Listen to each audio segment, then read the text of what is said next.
Alright, welcome back folks, Roth here.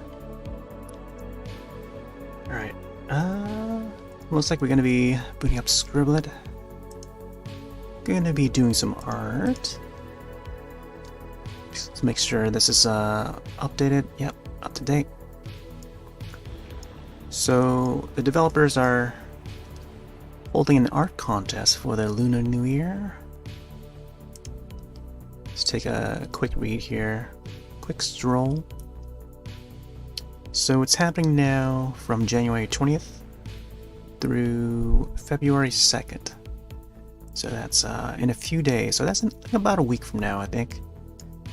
And here are the prizes. Nothing too fancy this time, but it's just art contest winner, Discord role, and for first place, and then 1 through 3 places would get their artwork showcased in the community hub for 1 month. I think that's within the app itself, so it would be on the front page, or I guess the artwork pages. And then places 1 through 10 would have keys for Scribblet Premium Edition. So there you go. But yeah, so I do have an idea of what I want to draw, and let's try to get to it tonight. So let's put this up.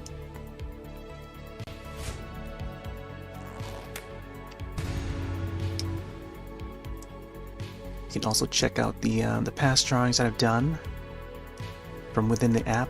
So once we log in, we'll check it out. Or I could also display it in the corner.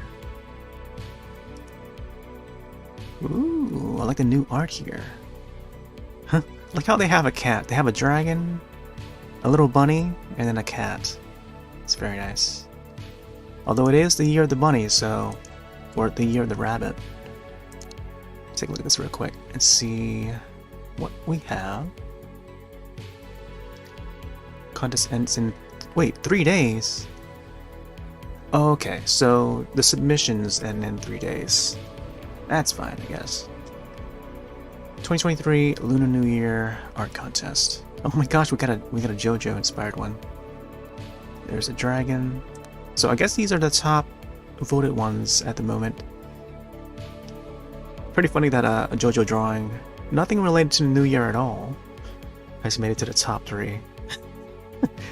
Wait, Flynn the Human and Jaco the Dog by Ted Word. Oh my gosh. I could definitely see that. Oh boy. I can see a lot of viewers would want to vote for this one. But hey, it's already got like 100 likes. This one looks pretty cool, but to be fair, it's not. I mean, it's the year of the rabbit, so you know. Oh, this one's pretty cool too. I don't know. Oh, this is an Among Us. Well, here we go. Now, here is something that's related to New Year. Definitely on point with the rabbit. Oh, we got a space rabbit here and a space cat. There's a dragon back there too. Space dragon. It's pretty neat that so you have 3 options here. You can like the image and then you can share it. And they also have a report button for any drawings that seem inappropriate. And I've seen a couple inappropriate ones, so I like how they did the gradients here. Interesting. Even though it's very simple, but like, you know, using the circle tool. Happy Lunar 23. Dig it. Oh my gosh, look at Squidward. Very artsy. I like the monochrome black and white. Like if you try not to see Squidward, you can probably see something else. I don't know, these eyes could be seen as something else. I don't know. Like if it's not Squidward's face, what's the opposite? Oh, speaking of opposite, it is also opposite day.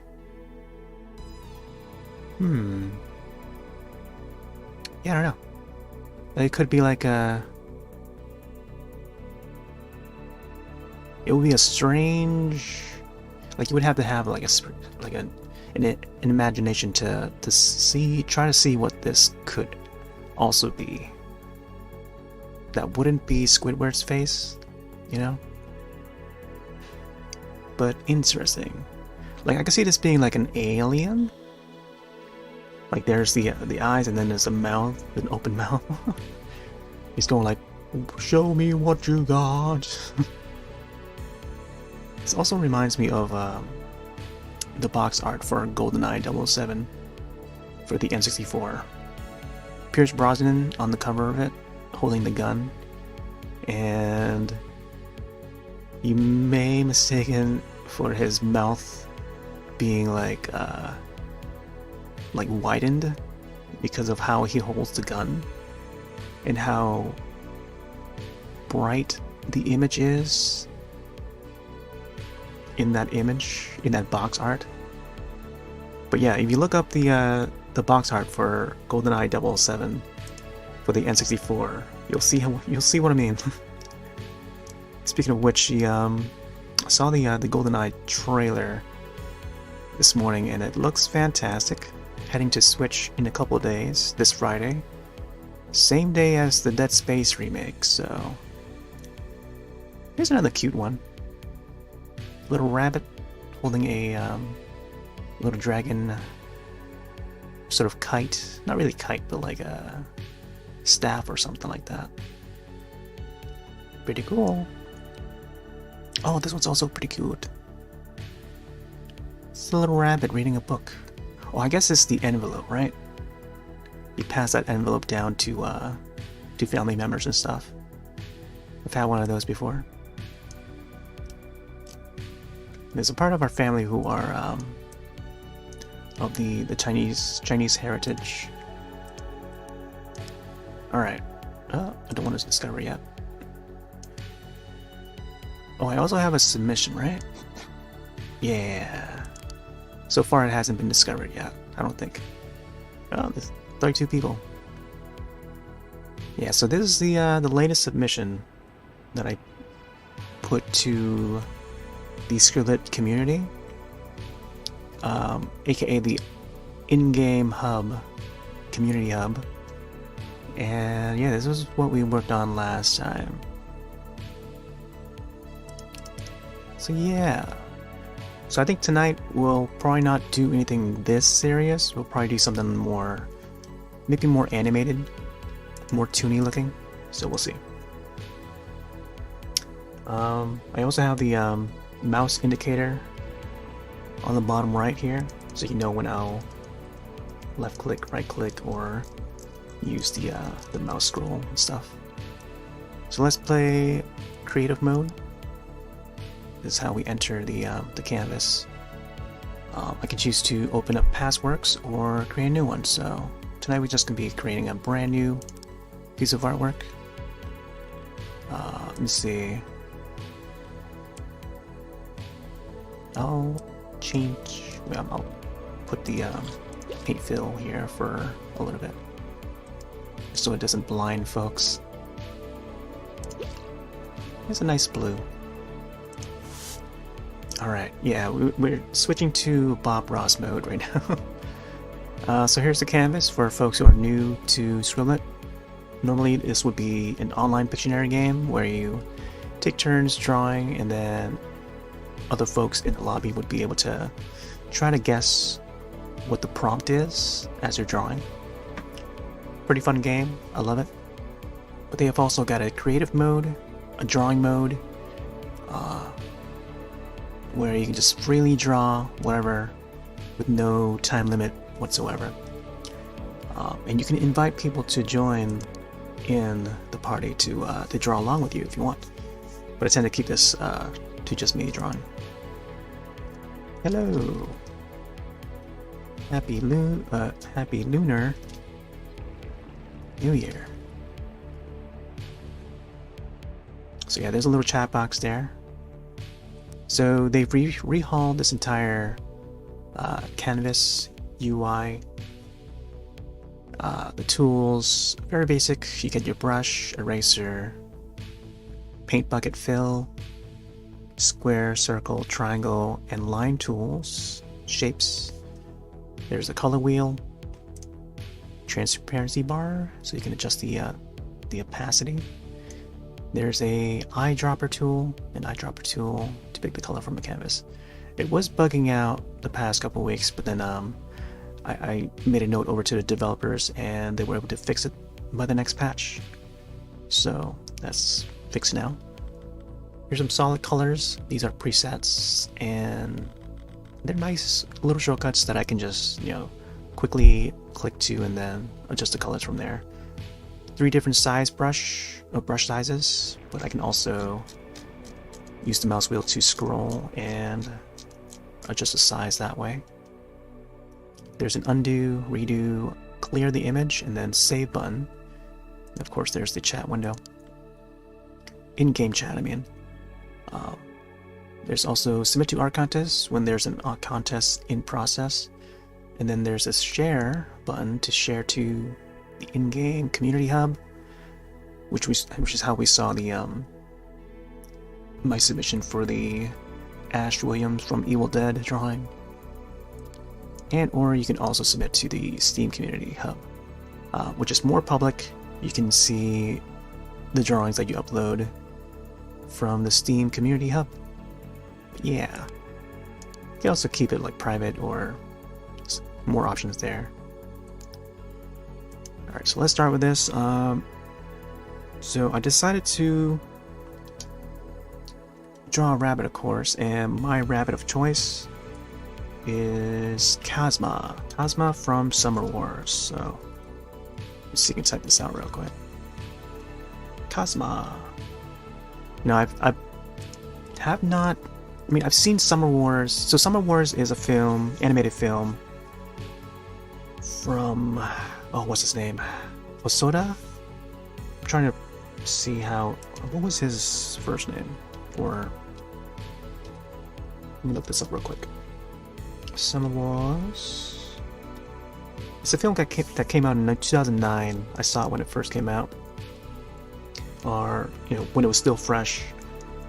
Japanese animated film directed by Mamoru Hosoda, and it's about this digital world called Oz, and folks are so accustomed to the internet and this online virtual world, social media and stuff like that, but it doesn't really dig too much into the social media. It was more for like video games and using an avatar to as your you have a customizable avatar to browse that virtual world. So it's kind of like Sims in a way, and there would be this one avatar dubbed the King of Oz, and it's played by, like, in the real world, not our real world, but the real world in that film, by I think a teenager that runs, like, he's a math genius, and then he has a part-time job at moderating that virtual world that is Oz, and they spell Oz as in OZ, much like the Wizard of Oz. And I think he was sent like a mysterious code that he had to solve, and when he solved it, it sort of like messed up that virtual world, so it was on the brink of shutting down. So he had to, like, save it. And so his avatar, that is the rabbit, name is Kazma, or King Kazma. That is his avatar that he uses to fight back what had caused that corruption in the code. So yeah, that's a little gist of it. And yeah, the animation style is really high quality. some of the best I've seen at that time in that year. It was very unique, and the way they designed it was pretty unique. From what I remember, though, the fight scenes were fantastic. I wanted to see more of that. That's what I mostly remember. I always remember like wanting to see more of Kazma because of how cool of a design it was. But I would have to watch the movie again to see how it fares nowadays. Because I think the latest film that Hosoda has come out now was Bell. Bell came out last year, I think, and I picked up the Blu-ray for it. Very neat film. It's more inspired by Beauty and the Beast. And I don't know if Summer Wars had any inspiration from The Wizard of Oz. At least I don't think, because it involves like a virtual world. But then like with Beauty and the Beast, it's like virtual world, kind of like Summer Wars, but it's got like a more social media aspect to it, and then also some karaoke. Believe it or not, it had some it's kind of like a musical side to it too. So very much just like comparable to the Disney Beauty and the Beast, as well as the original French adaptation that released in whichever year it was, 1930s, which I also have on Blu-ray, Criterion Collection release. Alright, so I don't know how I'm gonna pose this character. So I'm gonna try and maybe do some rough drafts, sketches to see what I could land on. Kazma. So I kind of want to make this more like wild in design, and I kind of want to use like neon colors in a way. Not sure about this blue. I could maybe lighten it up a little more, but I don't know. I definitely want the background to be some sort of blue because of like how the colorization of the character is like. That is mostly white, and then he wears like this red bubble jacket, like a late 90s style bubble jacket, early 2000s, with no sleeves. And then he has like sort of boxing gloves in a way, some sort of gloves that he uses to fight with. And then he wears like some Adidas looking sneakers. So we'll see how this comes out. Let's see. Just gonna see if I can get some poses in when I can. I don't know if I described the character yet, but the avatar that Kazma is, and or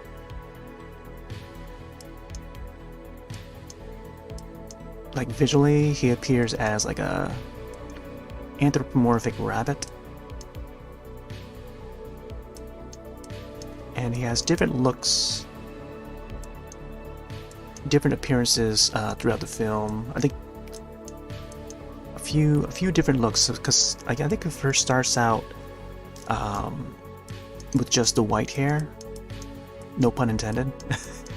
He's just he has like spiky white hair, something like that. And then later on, he has like blonde hair. Like you'll see more of the hair come out and stuff. And then as he fights, the more he changes his appearance. So it's pretty neat how they come up with like different designs to display. I'm guessing like in the process of when they're designing the character and stuff, they would have all these different ideas. Oop.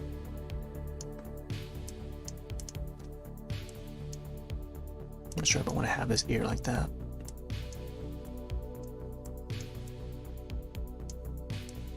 Okay, right now we're just like sketching out to see what could be.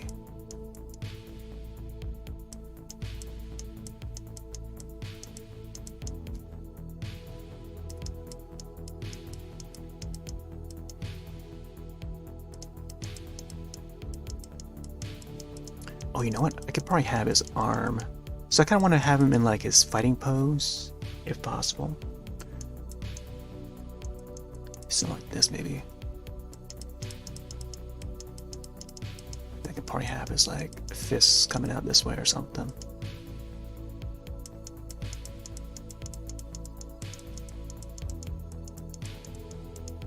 Oh, I gotta make sure to see if he's got like the right number of fingers and stuff. 4 fingers, 1, 2, 3, 4. And then let's get a thumb in there. Yeah, something like this. This pose would be great. So I kind of wish that I also did a oh, you know what? I kind of want to save this real quick. Summer Wars. Let me go back real quick and check my oh, there we go, artworks. So I don't know if Scribblet app had saved my, or how far the drawings have been saved. How far back, I mean. But each drawing that you do, both in-game and in the like the history or whatever, check the favorites menu. It would be saved in your favorites. So they made this a thing about a year ago, where it would just all be saved. But yeah, a lot of these drawings were like horror related cartoons, old school cartoons. There's Skeletor there that I haven't I think I uploaded it, but I didn't get to do like a time-lapse of it yet. Same thing with Batman. Did that during when news broke out about Kevin Conroy. Some more horror stuff. Terrifier 2. Pirates of Darkwater, an old school cartoon. Used to air on TV. Pinhead from the Hellraiser. Had a lot of fun with that, although it took a lot of time to finish. Oh yeah, Marcel the Shell. Man, I gotta put that one up. It's also Sailor Moon. Oh look, N64 controller. This is the Saban Moon, aka Sailor Moon 94. Before it got cancelled. Kilograms from Outer Space, Shorty. So you can see like progress images. These are each of the times that I press the save button to save the image. This is Dream from the Sandman, around the time when I was watching the show, Netflix show.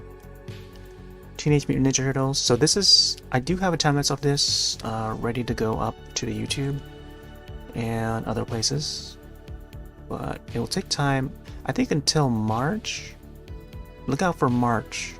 It will go up automatically because I set a schedule for that to go up for Teenage Mutant Ninja Turtles Day, an official day for that. I think it's sometime in March. I'm not sure when exactly or which date exactly. Little Nemo there. Also did a Tomie drawing, Tomie related. I also uploaded this to TikTok recently, TikTok and all the places, and Junji Ito _anime official TikTok channel actually followed me when they saw this. Pretty cool of them.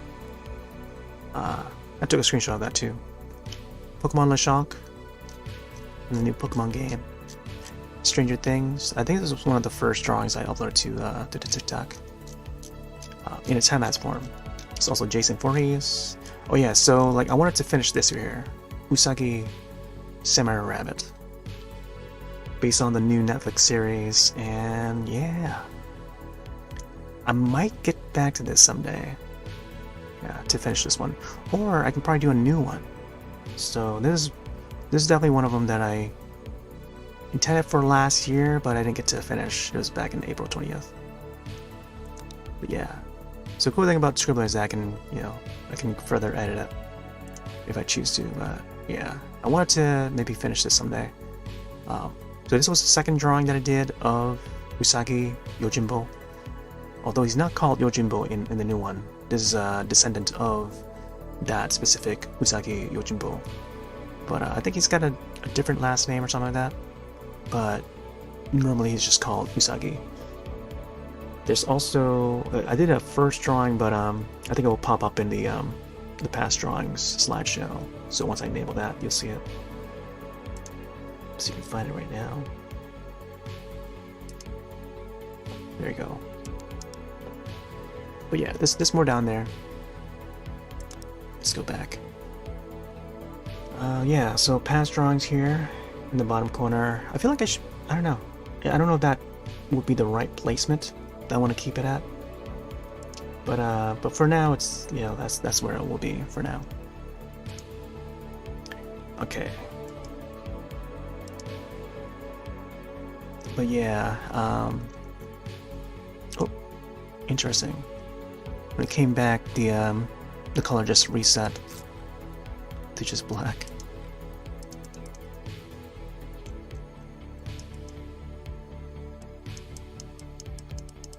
I think I might finalize this, or this pose, because it looks like it might be how I want it to look.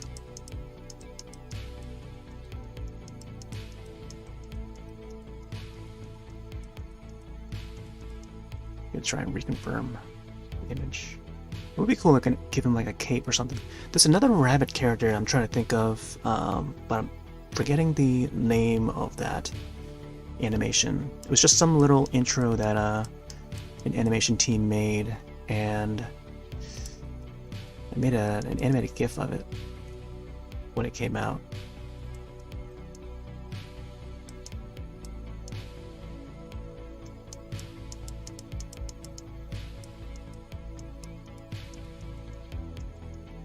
I'm trying to remember the title of it, because they were going for like a Saturday morning cartoon sort of a look and feel, like a retro cartoon or something like that.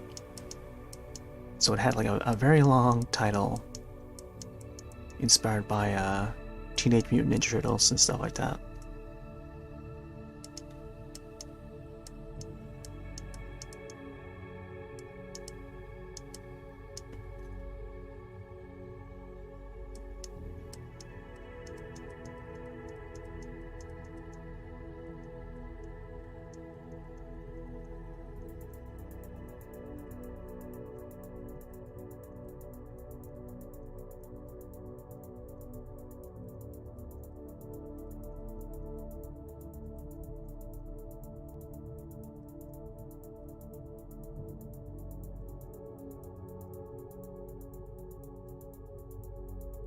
So this guy wears like these gloves that would have like little caps.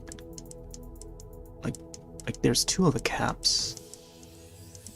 And he also has like goggles that he wears that would have like the lens.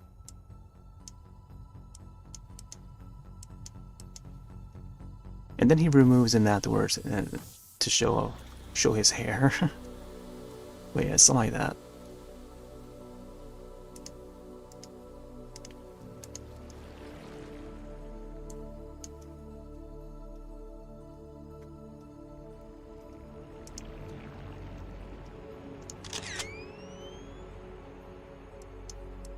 So it reminds me of like No More Heroes sort of a style drawing and design, where Travis Touchdown also has like similar colors.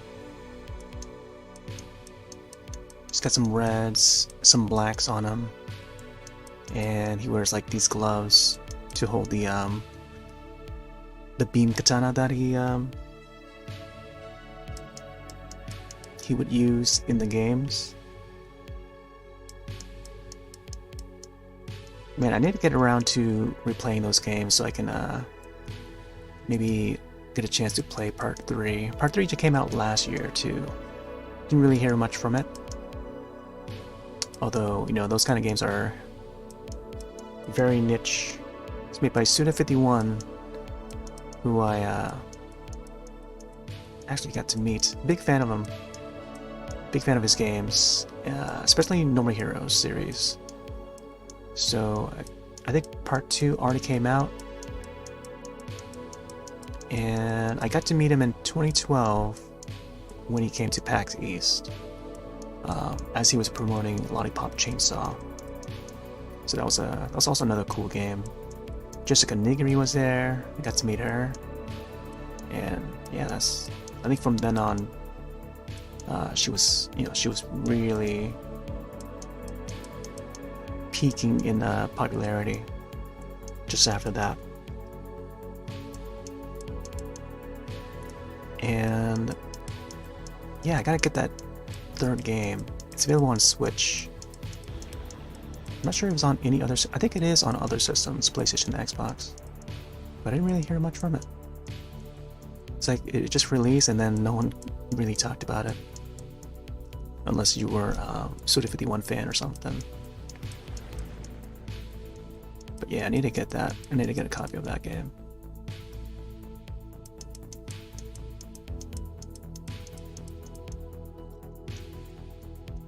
I was thinking to also maybe do something more original with this Lunar New Year drawing, but I wasn't too sure if I should go for it. So might as well just go for this Summer Wars character. I've been wanting to draw this character for some years and just never got around to it. I feel like not many people have watched Summer Wars or something. So I don't really see much like fan art of it, but I see plenty of Belle. Because Belle is a much newer film. I guess it appeals more to today's audiences. Whereas back in 2009, even though we had social media, but I mean there was Twitter and stuff, Facebook, but I don't know. I didn't really see any fan art based on Summer Wars. I feel it was like half and half. Like half, like people who were into Japanese animation would have probably knew about it. Especially folks who have seen the Girl Who Leapt Through Time. It's one of the more iconic ones from Hosoda. So it's the same guy who directed that, directed this Summer Wars one. Same creator, I mean. I don't know if this goggles look like this. I think it's like it's supposed to have like a it's supposed to have like something like that.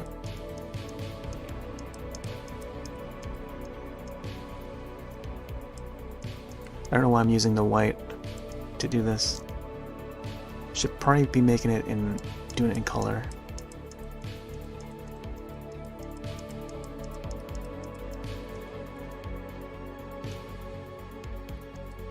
So you can get his eye in.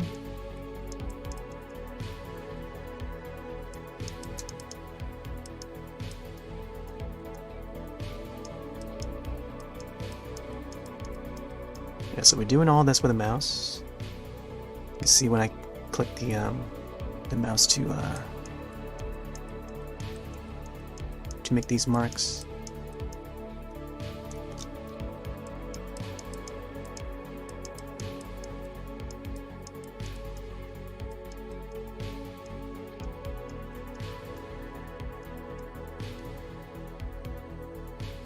Okay. So yeah, he's got like this red jacket to him. Just make sure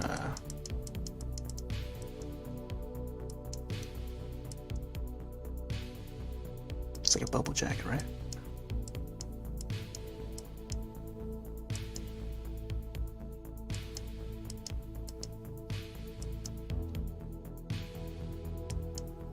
Yeah, just give it like the more dynamic look to it.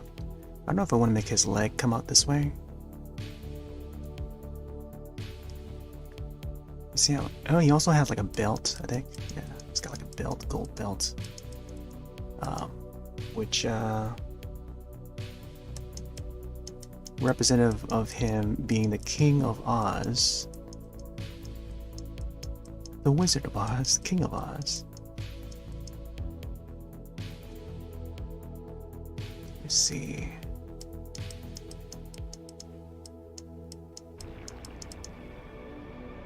And then the other part of the jacket here.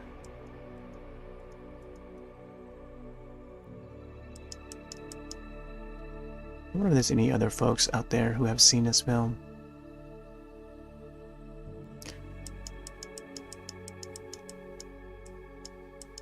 I do have Belle on Blu-ray. Picked it up last summer. Got to watch it. It wasn't available for streaming service until much later. Like, I got it just before it hit HBO Max, and by then I've already watched it on Blu-ray. Went through all the extras, watched through Discord, screened it, and everything. It was released from G-Kids, so it's under that label that tends to distribute international animations. Some very unique ones.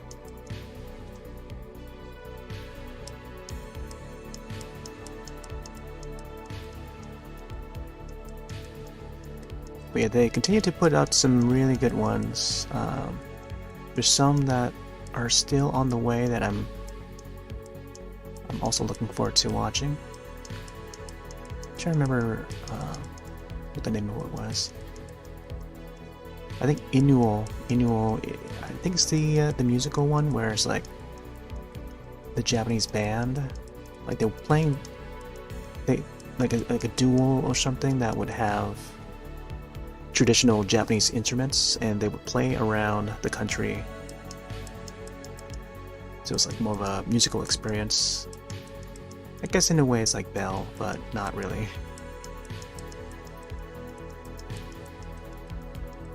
Oh, they put out some really good stuff the past few years. Okay, so I don't know how this... I think this would wrap around his head like this, right?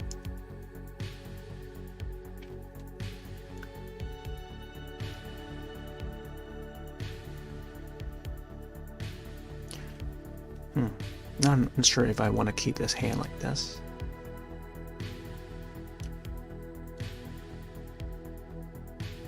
Can maybe make it a little bit bigger, but I think this size is fine.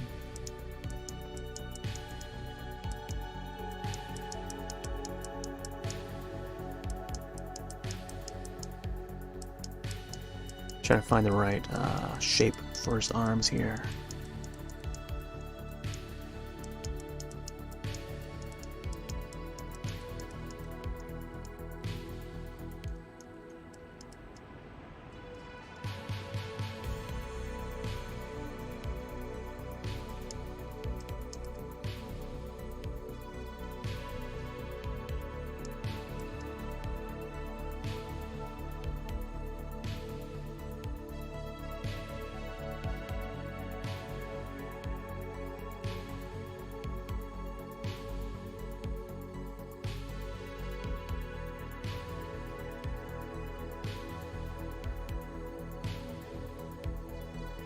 I think if I could, if there was more room on this canvas, I would definitely have been able to fit his legs in there, like more of his legs. But this is fine. I'll try to get as much as I can. I feel like I don't know, kind of want to get some of the backgrounds in and stuff. But there's probably not much else to the background.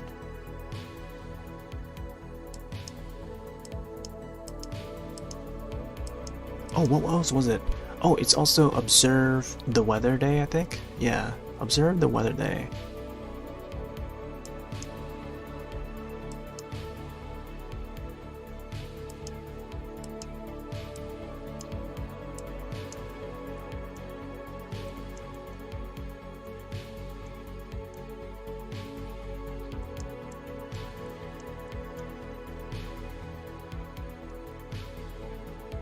Yeah, something like this, I think. Give it a little bit of action. A little bit of action. Alright. I don't know, maybe longer legs or something. Maybe he has a rabbit. Yeah, have this guy stand next to Usagi. That'd be awesome. Stan Sakai, I think he would approve. because he was the creator of Usagi Yojimbo. Alright, let's save that. So this is gonna be our base. I might just like solidify this. It's gonna be a drawing for this guy.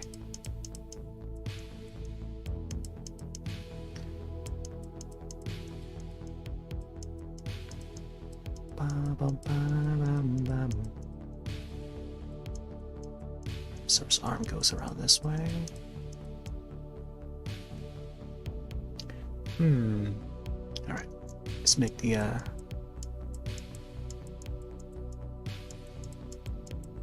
little things. I don't know what these are called, like stubs or something. Or his gloves. Not sure what their purpose are. I guess when it comes to designing this specific character, they may have wanted to have like lots of like twos, you know? So things like the goggles would have like, you know, the two eyes, the two parts for the eyes, the lens covers, whatever. It's got his two ears, two arms, two legs. And then two of these little things, I don't know what they're called, like stubs or whatever. Just so that it, you know, appears more iconic, I guess, for the character. Because of the two ears. And I think there's a symbol on the glove, like around the palm, wrist area, like the top part. There would be a like an Adidas looking logo, except with just two instead of three. So Adidas normally would have like three like that, like almost like a crown or whatever. But for this guy, it's just the two, and then it will be just, you know, the stripes. It's right there, as opposed to the three Adidas. But yeah, it just has the you know, the ears. It sort of resemble the bunny ears, which is pretty cool. I like how they designed a character. Very simple, not too complex or anything.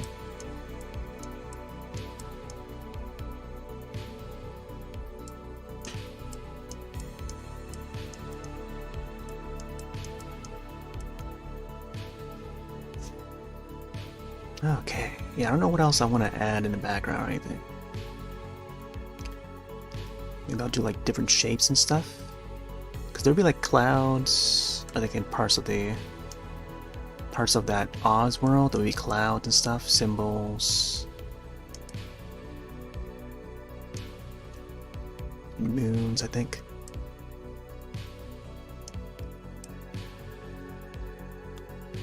Something like that. Rabbit of the Moon. Yeah, how about that? I could probably make that a thing.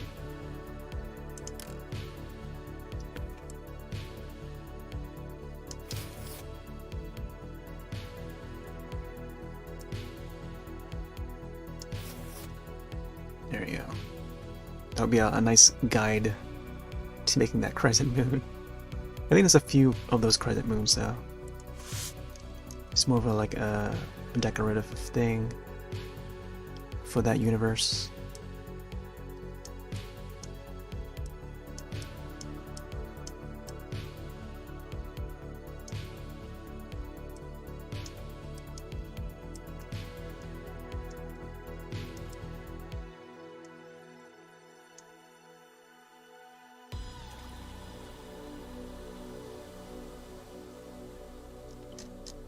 I think the clouds would be somewhat like this though.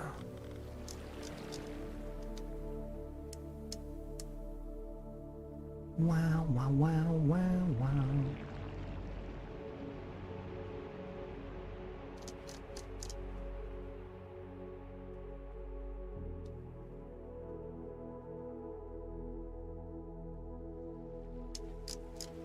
Yeah, I don't want to do too many details on that, on a cloud. Gotta keep it simple. Maybe even having like the lines remain would give it a little bit of style.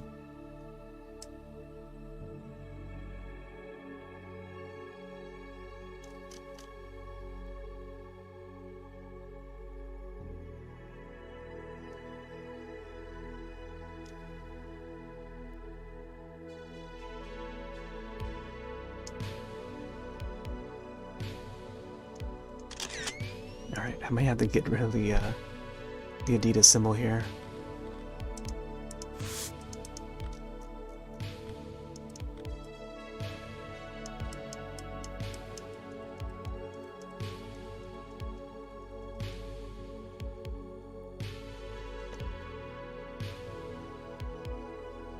Probably add another cloud there.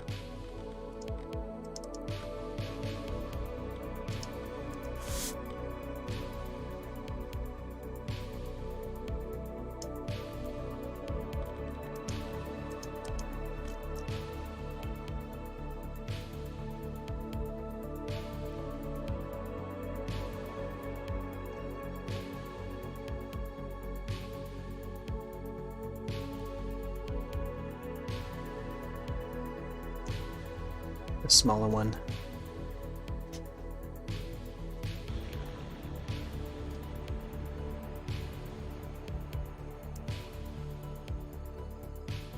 Could be some more over here.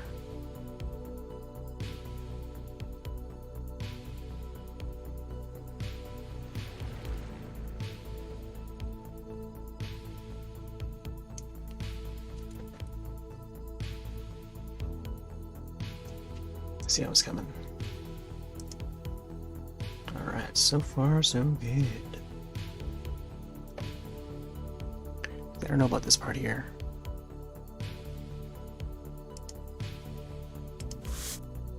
Or just erase it. AKA just coloring over it.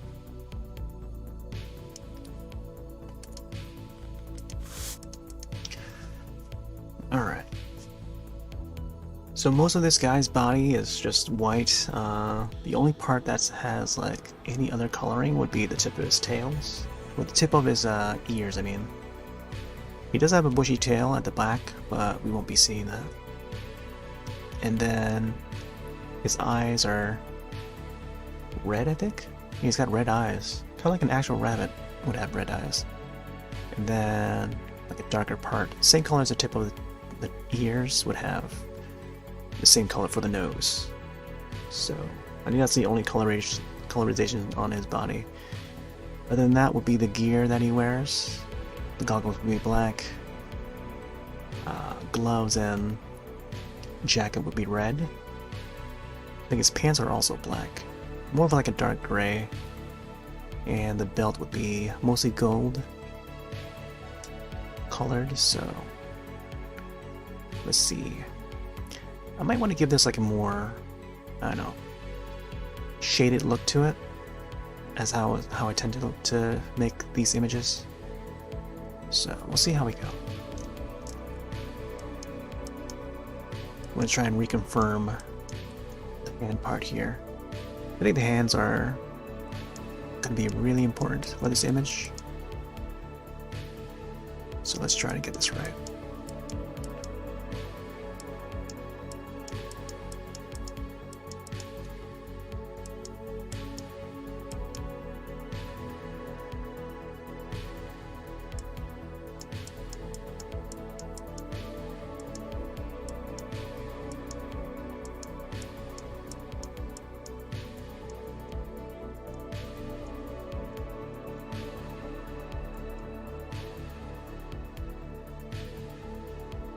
You know what?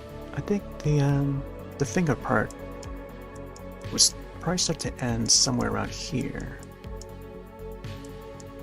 like midway through.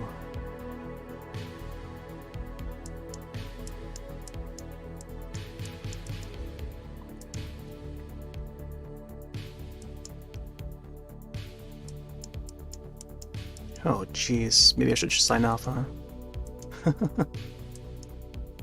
Yeah, I gotta sign off. Sorry, bud.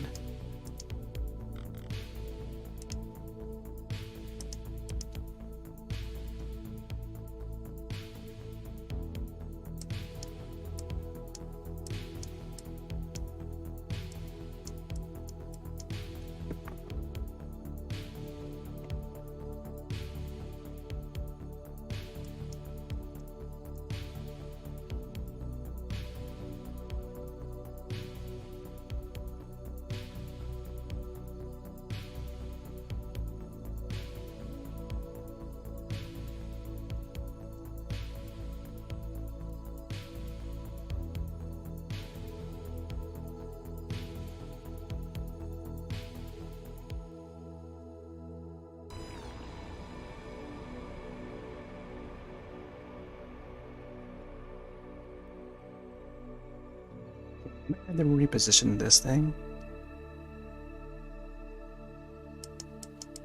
So let's have this over here instead. To make more sense. This one should be moved a little bit more down. Since the fist is like tilting that way.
So I think the thumb also has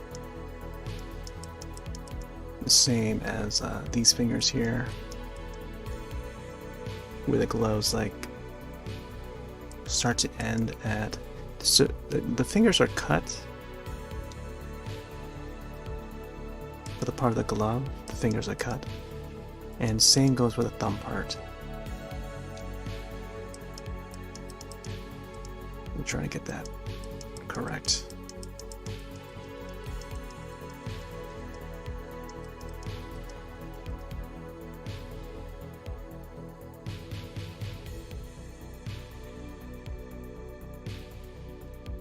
I don't think he has any fingernails though.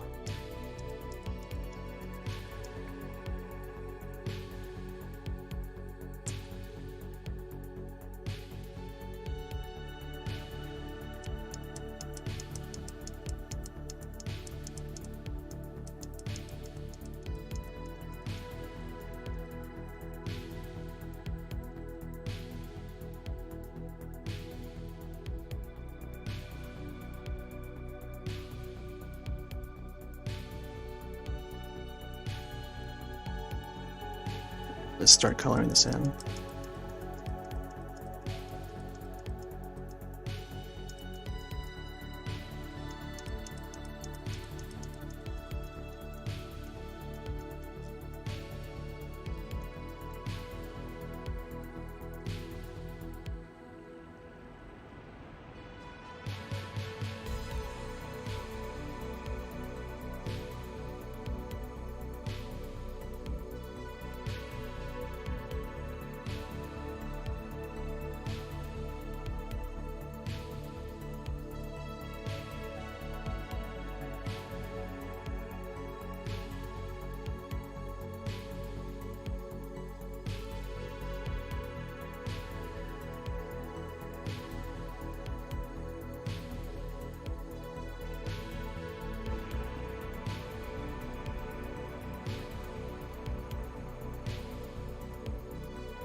I was just thinking, since it's the opposite day, so it's observe the weather day, and then there's opposite day.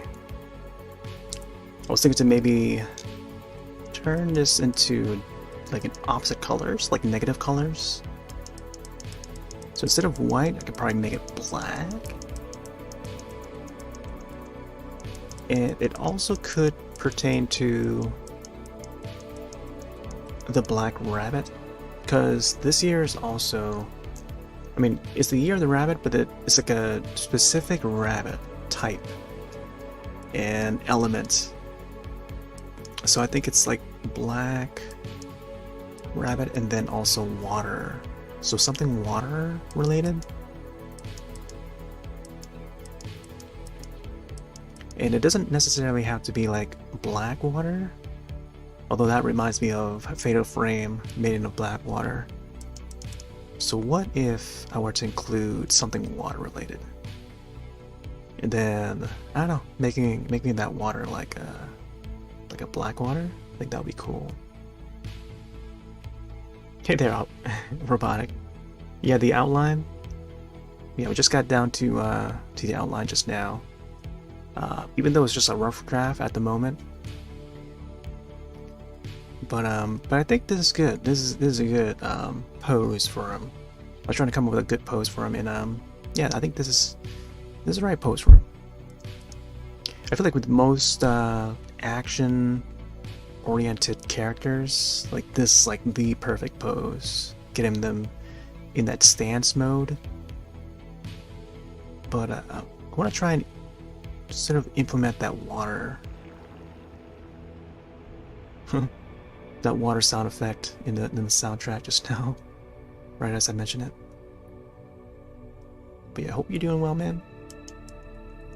Start of a new day, even though it's like midday by now, into the evening. But yeah, I think this will be the pose that I'll stick with.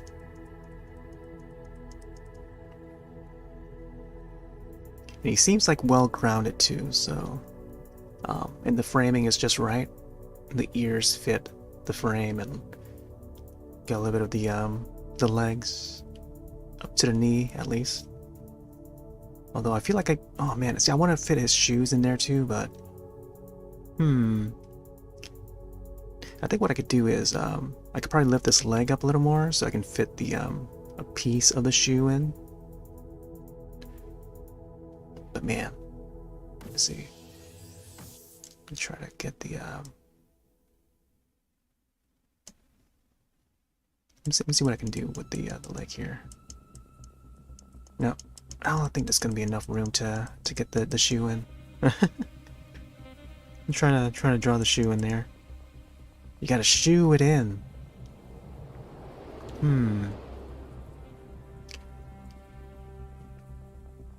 Yeah, it's gonna be tough. What over here? Can I get the shoe in here?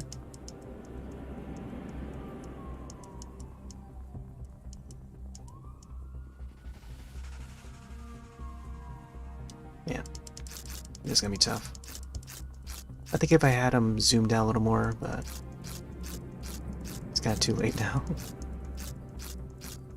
Alright, I think I might want to get this leg a little higher or something.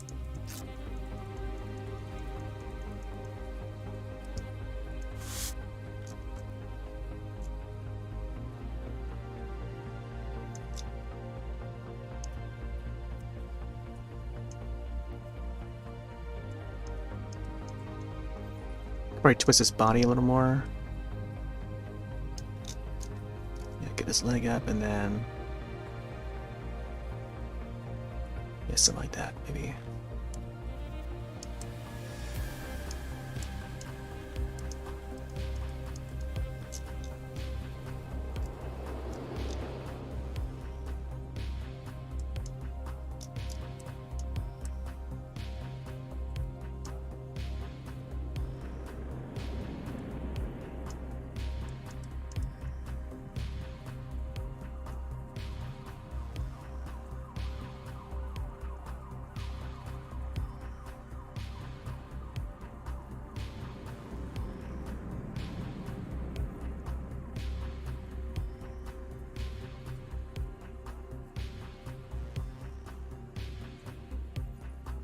I don't know how the bottom part of his feet even look like.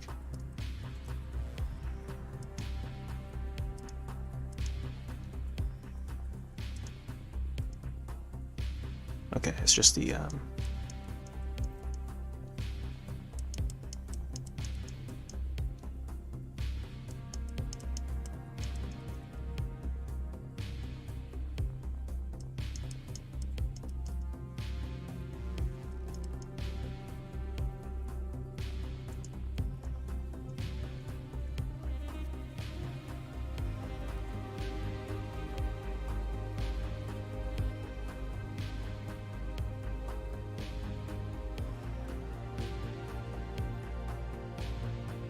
Yeah, something like that, I think.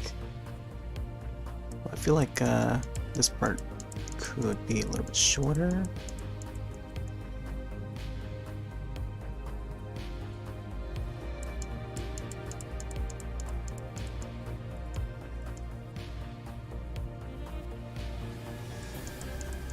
Yeah, maybe somewhere around here instead. Yeah, the shoe would be somewhere around here.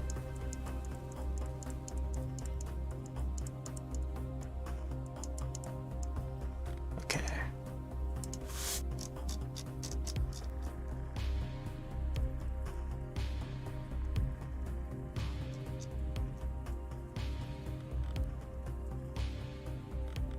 Bum, bum, bum, bum, bum, bum, bum.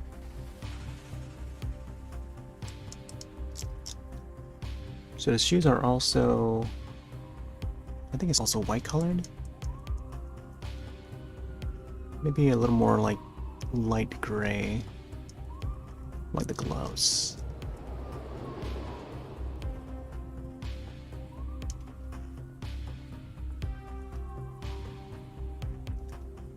Ba, ba, ba, ba, ba.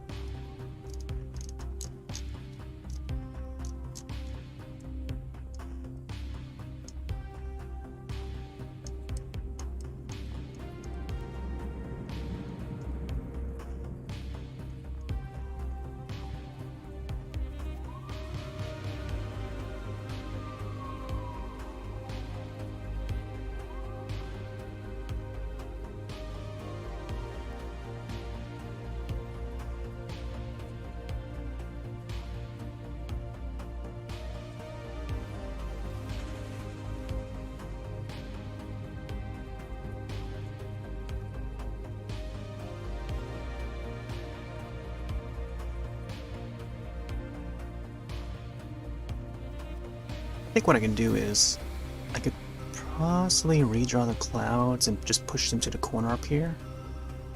Then that way I can probably make room for the to have water down here. So you can go for a darker color here.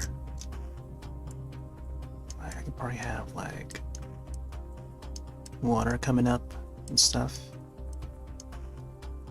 Or what looks to be water. Doesn't necessarily have to be.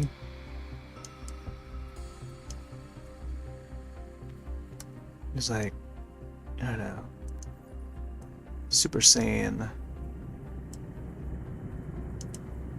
It's like Dragon Ball Z type scenery here.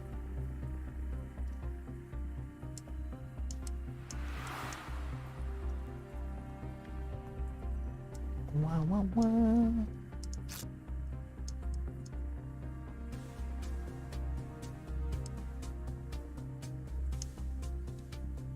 Yeah, something like that, I think.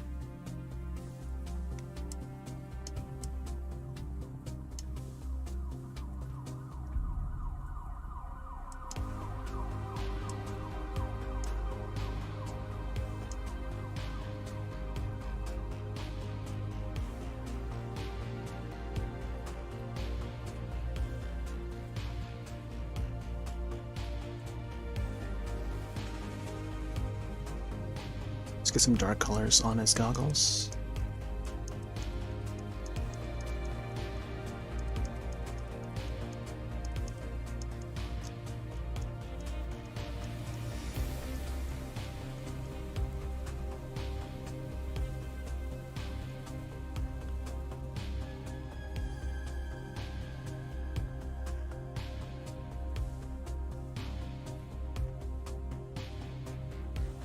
Well, thanks, Lemon Knight.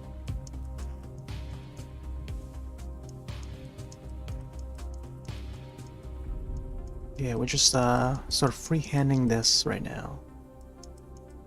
And yeah, we just came up with a pose for this character. Now we're just trying to solidify it and coloring it in. I hope you're doing well tonight.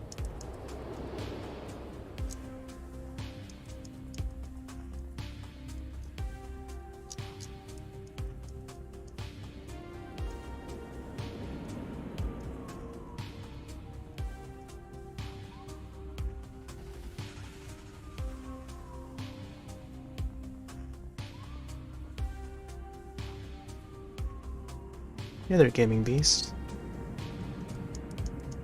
I don't know if the chat is popping up on screen right now.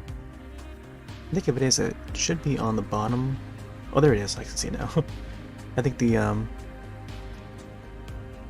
little pop-up just was just covering it. Oh yeah, thanks. Thanks, Lemon. Yeah, we usually keep it English around here. It's good to see folks like from all over the world able to see what's happening over on Kick. Kick being the new platform that we're streaming on now. Currently in beta.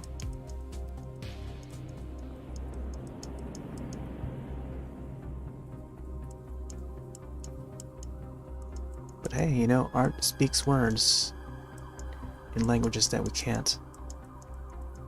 It's sort of a universal language that anyone can understand, or maybe viewers can make their own understanding of the piece of art.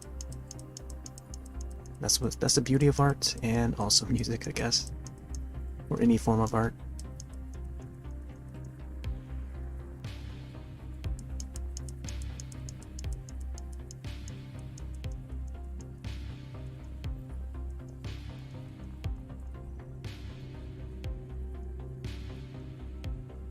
Hey there, gaming beasts. Can you take a wild guess?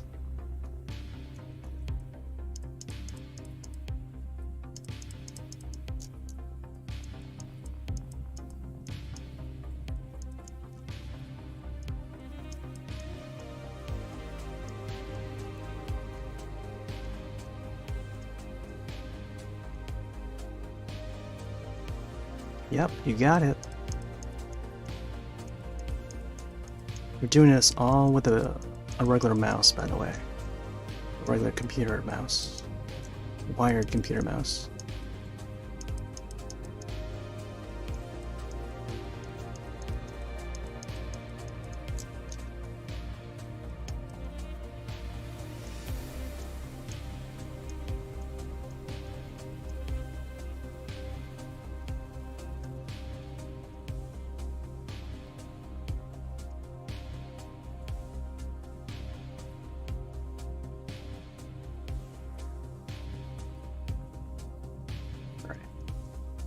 I think these goggles are dark enough. I feel like the outline should be a different color though, if I plan to add any.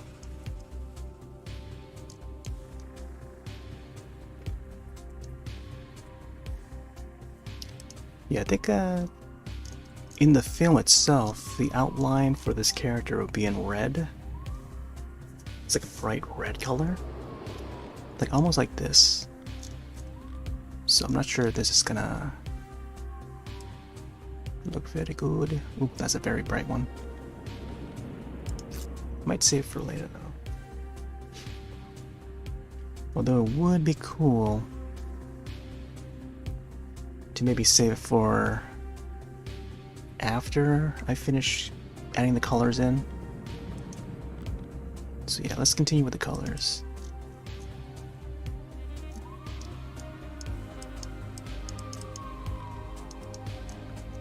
So his ears are pretty much the same color as the rest of his body, aside from the tip.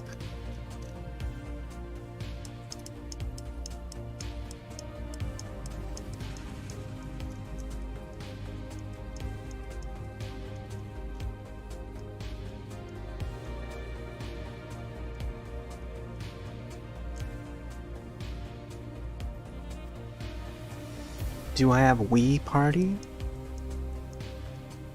I don't know, I would have to check. I have Wii Play. I don't think I have Wii Party though. I would have to look at my library of Wii games to see if I have that particular one. I don't remember if I ever played that Wii Party one. You know, there's a Wii Party U for the Wii U. Wii Party, which one was that?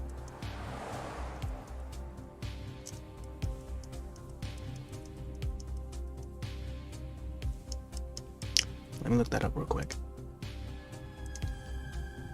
I don't remember if there was a Wii Party or not. Wii Party. Oh wow, there was a Wii Party.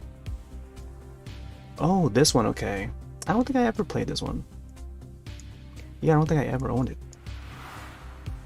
Came out North America, October 2010. Interesting. Yeah, I don't remember if I have this or not.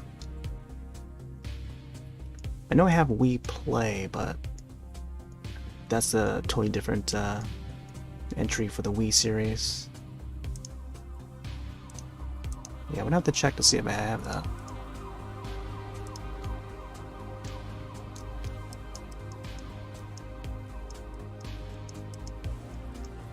I don't recall myself playing it.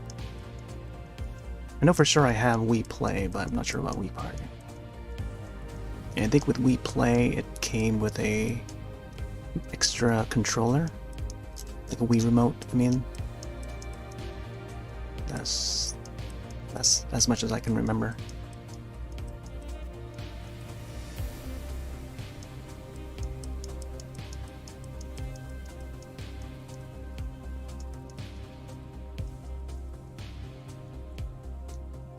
It's like Mario Party, but with Mii's and super hard to find. Interesting.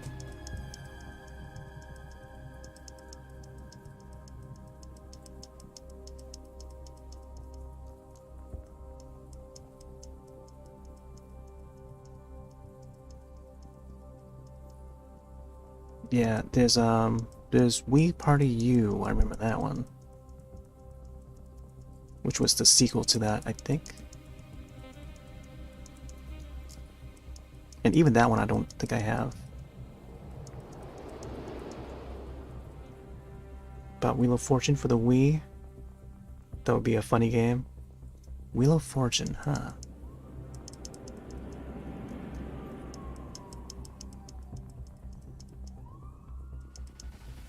How is that Wheel of Fortune?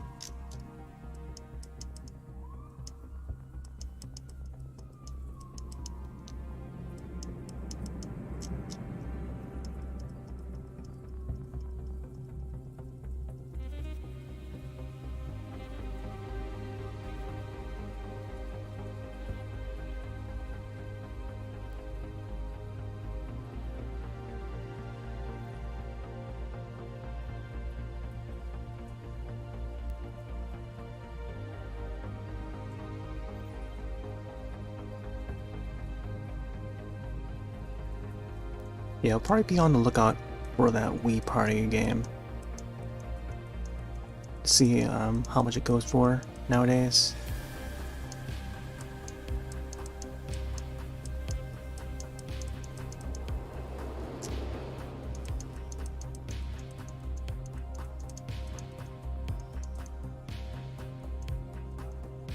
The convention season is coming up pretty soon, so there may be some venues that I can probably look at and see if there's any that may possibly have that particular game.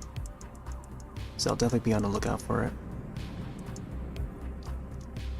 But yeah, PAX East coming soon. There's Katsucon that I may plan to go to.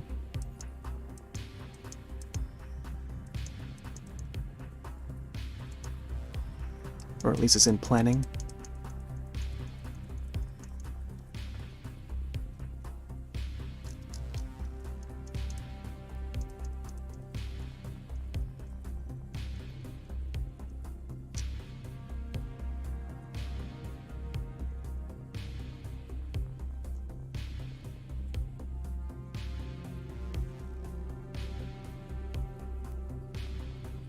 It's odd to say the least. Oh boy. I mean, I don't think I've ever played a Wheel of Fortune video game, but Monopoly for sure, but not so much Wheel of Fortune. But I do like Monopoly though, both the physical, like in person, and then also the video game versions. And I played a variety of different kinds of Monopolies online.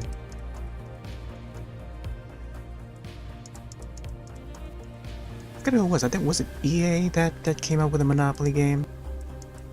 Or at least, I don't know. One of the major companies had put out like different iterations of Monopoly. Some of which were like had online play even, which is pretty cool. Oh, that just got me remembering some of the other similar games I had, like a board game sort of thing, and not just Mario Party series, but I think Square Enix did something similar. Was it Fortune City? I think Fortune something, either Fortune City or Fortune. I forgot what the second word was. That one had like a very Monopoly-like sort of gameplay to it.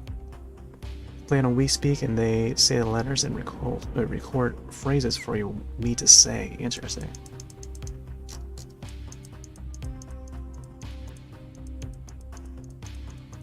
Huh. One of the very few games that would support WeSpeak.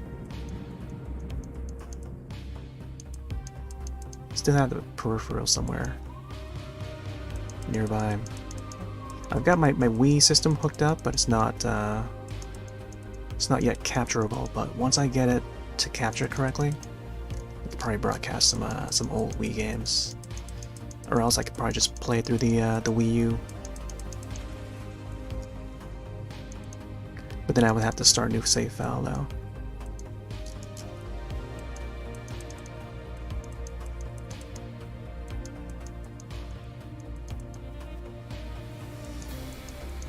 Oh man, just remembered something. This sort of reminds me of Biker Mice from Mars, the old cartoon we used to watch way back when. Yeah, Biker Mice from Mars. They also had like goggles like this too. No wonder why this character looks so familiar. Except they're mice instead of rabbits. I hear that they're maybe bringing back Biker Mice from Mars too. Or I think they might be looking to revamp it or something. That was a cool show. Good alternative to Ninja Turtles and Street Sharks. Do I play any Wario games? I think I might have a WarioWare. Maybe a couple of WarioWare videos archived to the YouTube channel. Go to the video section and you'll search Wario or WarioWare. You'll be able to find some stuff there. Yeah, there's a little micro game that I made. Have a look here if you want. And I think I streamed one WarioWare game,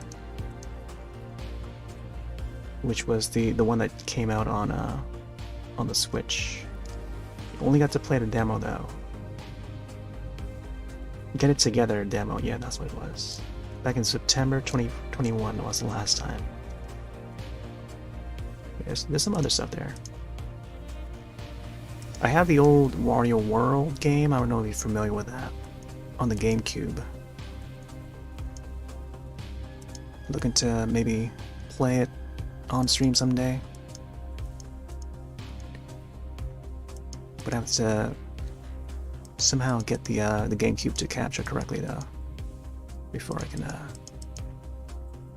start broadcasting GameCube games.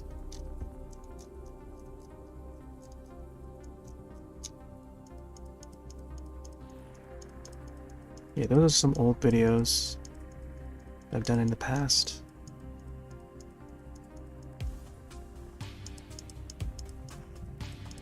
Bum, bum, bum, bum, bum, bum, bum, bum.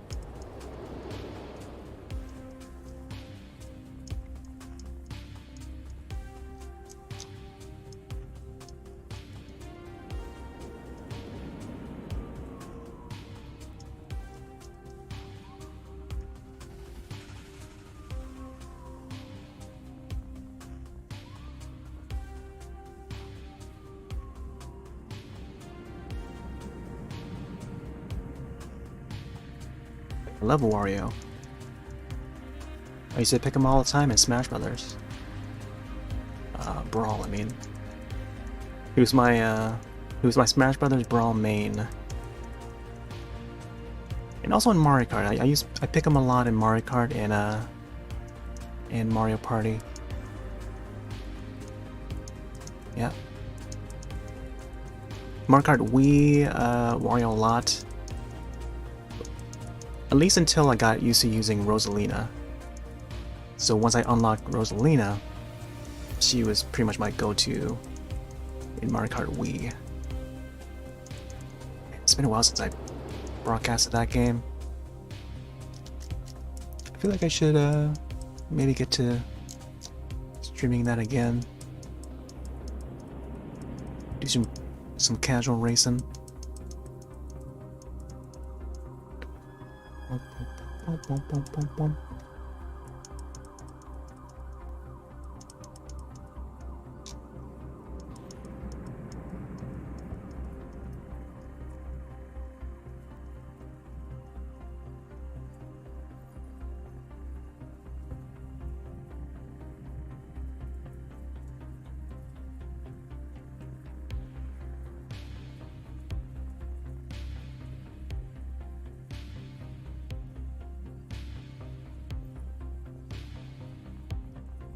I don't think this finger is supposed to be...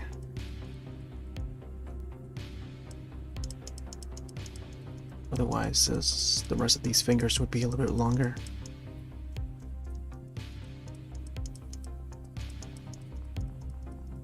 There you go, something like that, I think.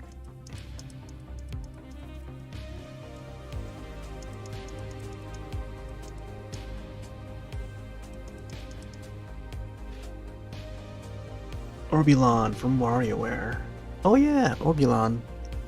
The alien guy. Yeah, a little bit. Tiny bit. I would say more so like one of the Biker Mice from Mars characters, though.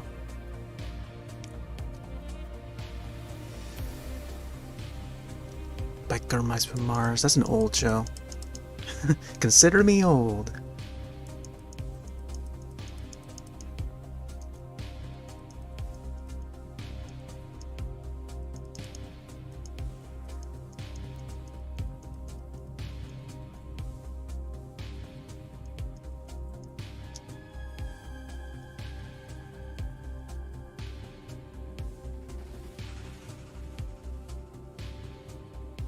I kind of miss playing the smooth moves on the Wii.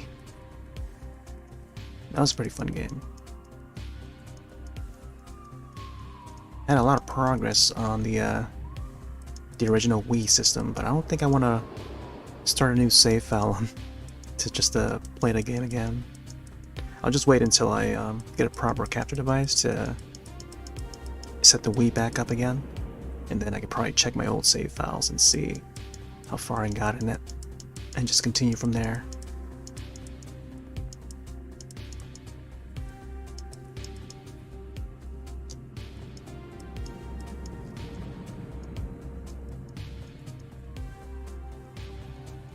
But that was a pretty fun game. It definitely made use of the Wii remote and the motion controls. I remember having a bunch of friends over just to play that. We played Mario Kart, we played WarioWare, we played some Virtual Console stuff, some old Sega games on the Virtual Console. Man, those were the days.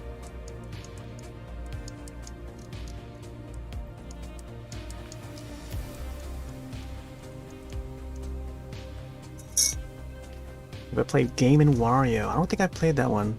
That was the Wii U one, right?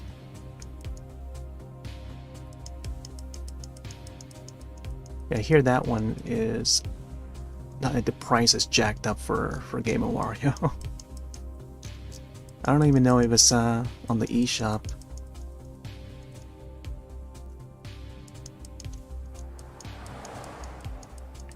It would make sense to have that on the eShop so that, you know, you don't have to bust our wallets trying to get the physical copy or whatever.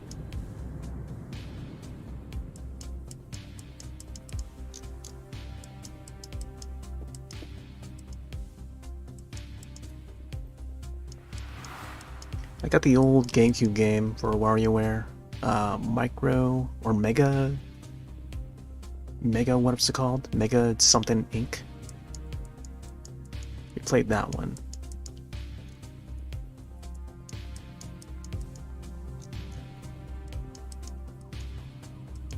Also played DIY on the DS. A little bit of the DSiWare version, which my friend had. Only played it one time though. But yeah, generally I do love the WarioWare series. Fun, unique, makes use of the systems that they're released on.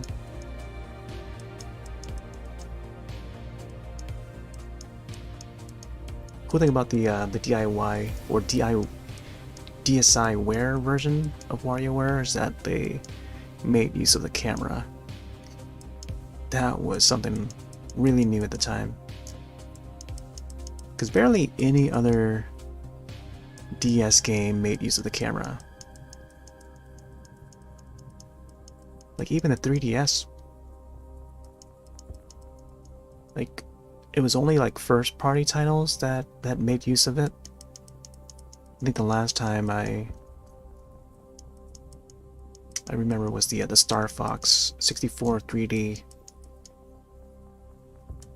which I think would capture screenshots of your faces if you play multiplayer in that. So like towards the end of the matches, it would capture like quick snapshots of the face. You can see it on screen. It's a pretty neat idea, but it wasn't very used all that much. And plus, you had to have 4 people or at least 2 people to enjoy the local multiplayer. But if they had put online play for that game, that would have been awesome. You'd probably still be playing right now.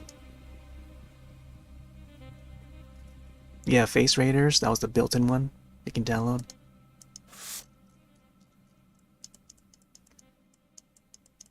Yeah, that was another example of them using the camera.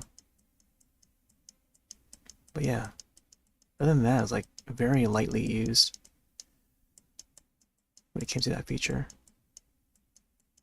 Even though the quality for that camera at the time was pretty okay, it was definitely better than what was on the Vita in terms of like picture quality.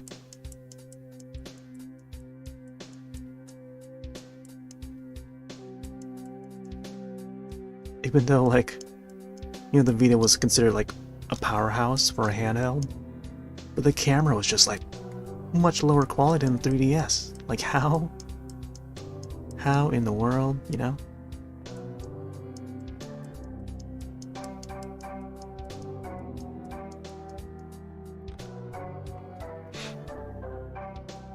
WeSpeak apart from the quality? Yeah. Yeah, WeSpeak is like less used too. I think man, when was the last time they ever used that feature? Endless Ocean 2, I think, used it. I got both those Endless Ocean games. Never really got to play part 2 as much as I wanted to. The first one I'd play a lot of because it had the MP3 support.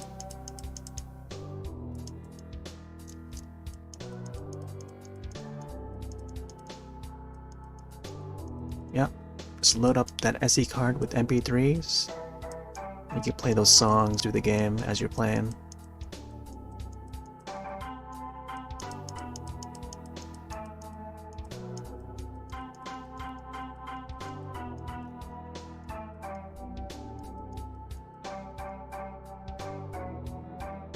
I think the first time they ever made use of that WeSpeak was Animal Crossing. Because I remember getting my copy of Animal Crossing City Folk on the Wii. I think about like 2 or 3 copies that night. early copies. Got home, streamed it to the world. Days before it even launched officially. It's way back. Whichever year it was it 2008, 2007? I think it's 2008 when it released. So yeah, that same weekend, I got to use that We Speak. But I don't think the other person that I was playing with had a We Speak. But they did have a copy of the game, but we played online, and that was it. That was a pretty fun night.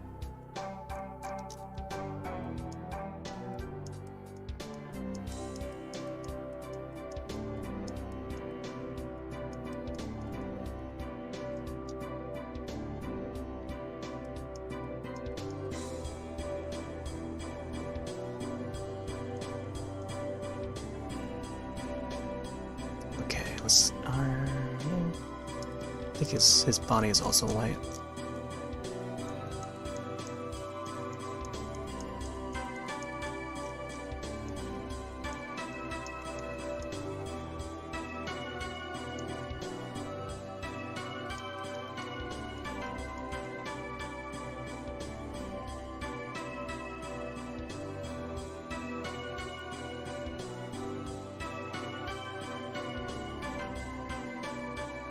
Do I have Mario Kart DS or Mario Kart 7? Yeah, I got both of them. I pretty much own all the Mario Karts. I've got Mario Kart Advance for the GBA. I got Super Mario Kart, which was a Super Nintendo one. Both physical and digital. Bought it on the Wii Shop channel when that was a thing. And of course the Switch also has it, I think. I don't think I've played it on the Switch though.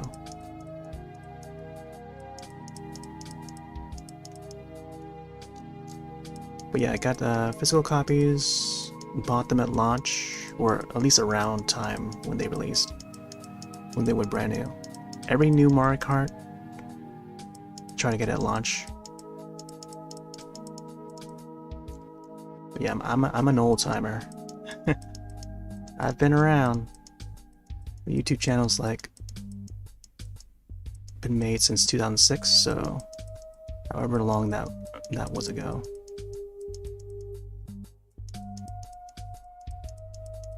Yeah, DS version, that one was great. That's probably one of the best in the series, next to the 64 version for me. 7 was great as well, along with Wii.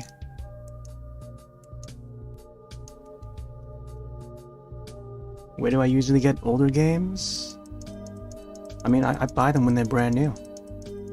We grow up on these video games. But if you're looking to dig up like older games, you can try eBay. You can try looking up your local shops if you live around the town. See if there's any yard sales around. Go to conventions. Look to see if there's any conventions that's happening around your area. Or you can travel to one. Get enough money to travel to the big cities. There's some retro conventions, retro game conventions that would take place. PAX East is going to be taking place, I want to say April? Either February or April. I think it was sometime in April, I think. Like mid-April. And they usually have like booths that would sell old school video games, like retro stuff.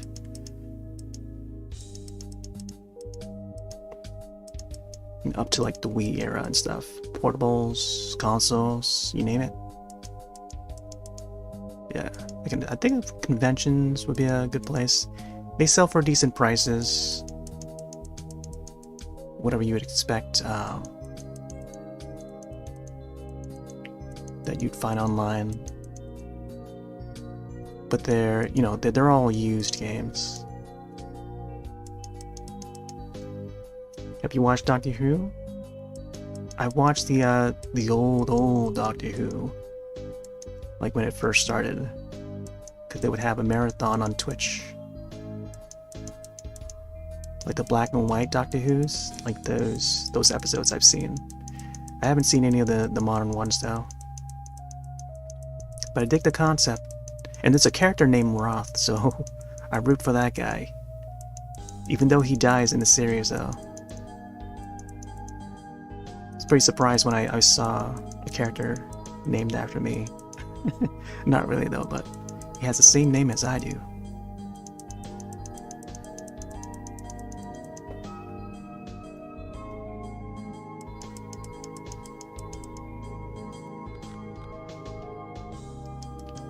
Yeah, I'm not too into Doctor Who, but you know, I could at least say that I have seen some episodes, and I can appreciate, you know, the fandom for it, and what it's about and stuff. But I'm not too into it. Time is of the essence. I know plenty of people that are well into that series though. And that's great.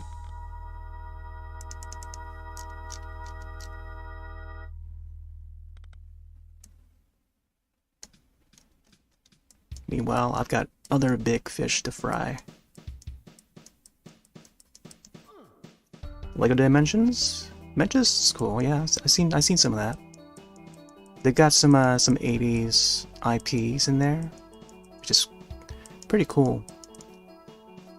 Very cool to see some of those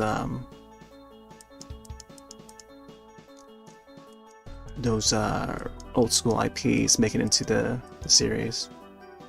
So like a crossover event.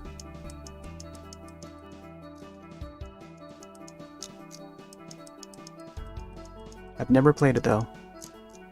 I've only read news about it. Let's see what's released for it.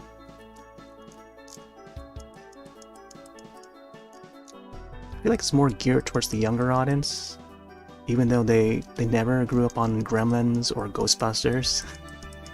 But they're in there. I feel like it's more meant for like children of my era, if you know what I mean. Like the children of my generation. That's what it's meant for. But it's great that it exists, so that that way the adults can enjoy it too. Yo, Sonic, welcome back. Oh, thanks. Yeah, this character here is Kazma. It's from a film called Summer Wars. Not many of people have seen Summer Wars, but I feel like maybe doing this drawing would heighten up the you know, get people aware of this character, because you know, when I first saw this film way back when it released, it's I don't know, I feel like it's an outstanding character, the way to design them and stuff.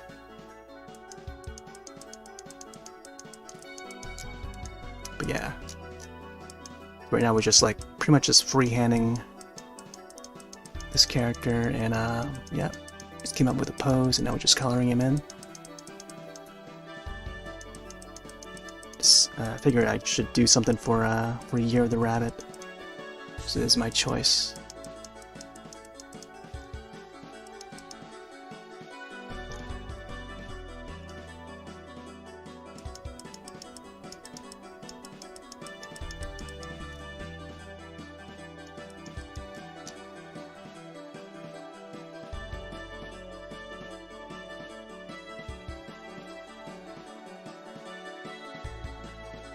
Oh yeah, I forgot to save.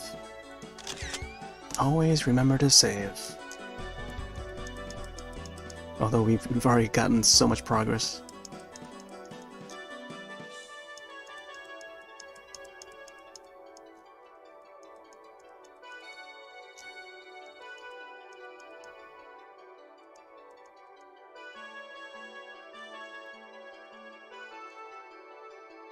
You never saw the movie? Yeah, it came out in 2009. It wasn't a very popular one though. But it's from the director or creator that did The Girl Who Leapt Through Time. the Japanese animated film, which also received a live-action adaptation. I forgot who directed that live-action one. But that was that Girl Who Left Through Time was a pretty well-known one. But the same guy that did that did Summer Wars. And Summer Wars, try to summarize it. It's like this virtual world. So, there's a teenager that would be the mod for this virtual world, and that virtual world is called Oz. So think of it as like the Wizard of Oz, but not the Wizard of Oz. It's like a separate world, but they call it Oz, and that is just pretty much the internet. And then this rabbit guy, his name is Kazma, would be the avatar that this teenager would use to interact in that the world of Oz, aka the internet. And then I guess he was sent a mysterious code, and he's also a genius. He's a genius at math, and then he'd be able to decipher this code, this mysterious code, and then it turns out to be like some sort of code that would wreck that Oz universe, and then he has to like fix his mistake and try to battle out that sort of a virus. I don't know if it's considered like a virus, but he has to fix his, he has to save that world, save Oz, pretty much. And this is his avatar that he uses to fight back. So yeah, it does involve like a futuristic setting, but it's also set in like a countryside Japan, so. But yeah, they got computers there. It reminds me of a few other things. So that the same guy, same director, his latest film right now is Belle. I don't know if you've seen Belle. That's the one that it's sort of inspired by Beauty and the Beast.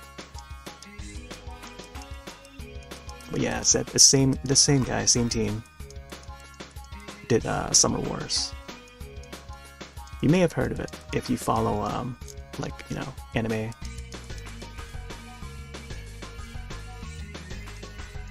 But yeah. Yeah, it's like VR chat? Yeah, probably, yeah. Yeah, it's kind of like VR chat. So imagine VR chat as like Oz, and then, people would have their own avatars. So everyone has their own unique avatars and stuff. And, they're chatting and stuff. And then there will be like a bad guy that comes in and, try to break Oz and stuff. So it's kind of like that in a way. VR chat. I should have just called it VR chat.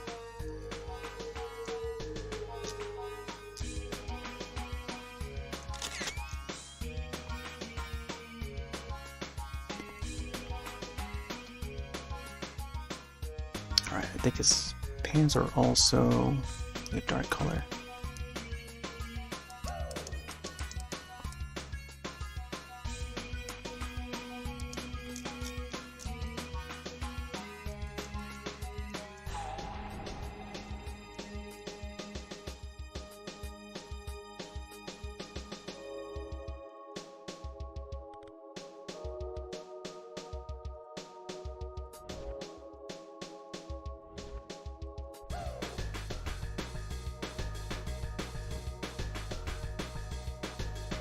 It was a pretty cool movie.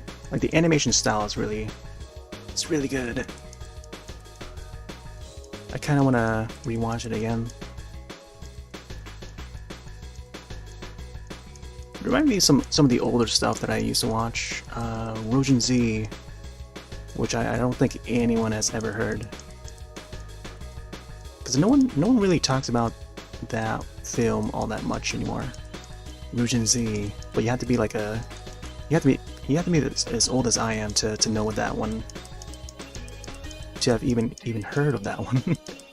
But Ryujin Z, I think it came out in like 1988. But you may have heard of like Akira. That's a more popular one from the 80s. But it's similar to that. It does have like a futuristic setting. And seeing Summer Wars, there's some scenes that when you see the kid on the computer and typing, sort of reminds me of some scenes from Ryujin Z. So it does involve robots and stuff. But yeah, I don't think many people really have seen Ryujin Z because it hasn't really released on Blu-ray. It haven't seen any releases. Actually, it has seen a release on Blu-ray, and I have it. But you had to import it from. I had to import it from the UK. It's just never released in the North America region. I think that's what it was. So perhaps sometime in the future, Discotech could to maybe pick up the license and release it here for this region. But yeah, Ryujin Z was another one. Dominion Tank Police was another sort of futuristic, post-apocalyptic setting. Robot Carnival was another one. That's more of an anthology. Different animators, but they would have like different segments.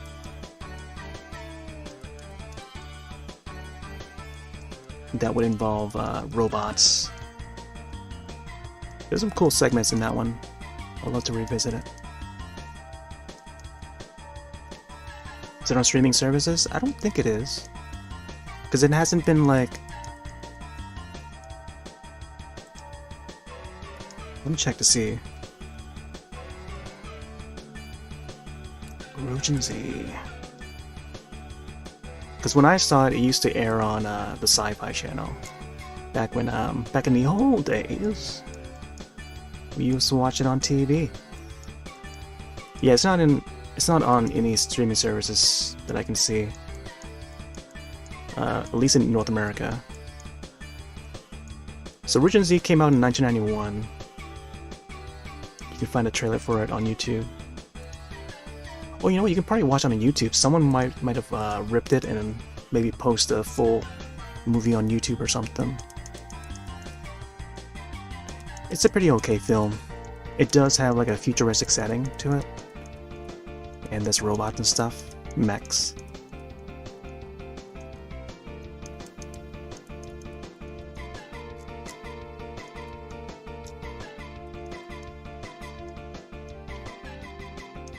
But I also picked up Venus Wars on Blu-ray recently. I did a live stream on that as I unboxed it. That was another one I used to catch on TV.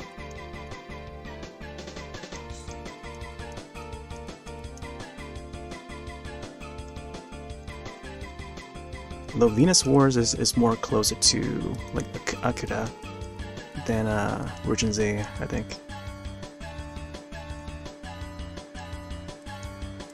It's been a while since I've seen them.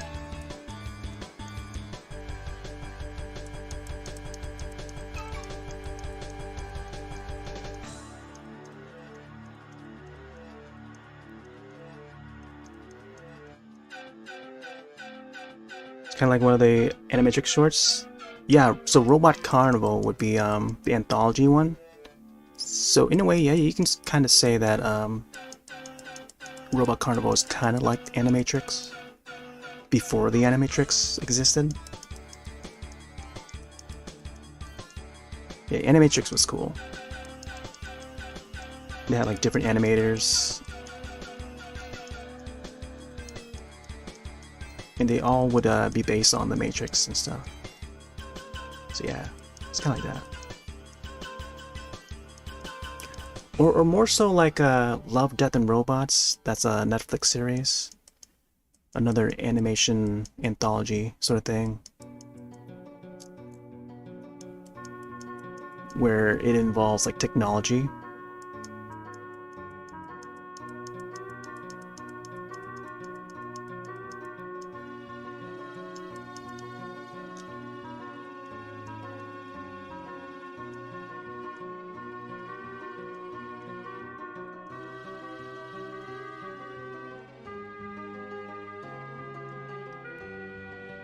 Each segment on in that Robo Carnival would have like, it would at least have a robot in there, of course. So yeah, everything was like robot related. But man, some of the animation for that was just really good.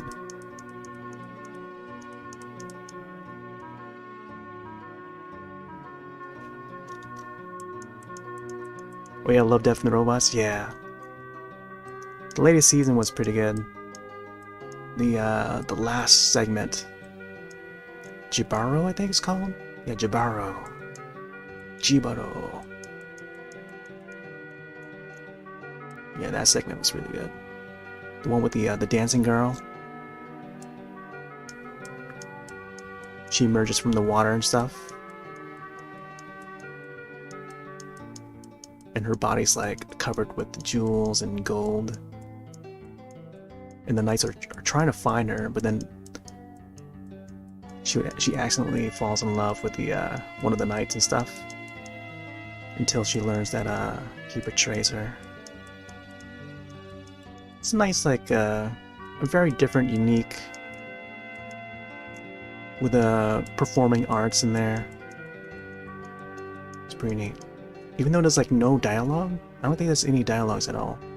But you can just tell from like how they perform, like what the story's about and stuff. That was very unique. Yeah. Some of the episodes, some of the segments are really dark, and of course some would involve death, some would involve love, and of course robots.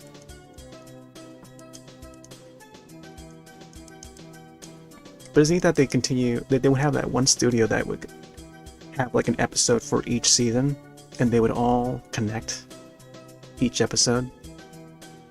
So it's the one with the cats that take over the world.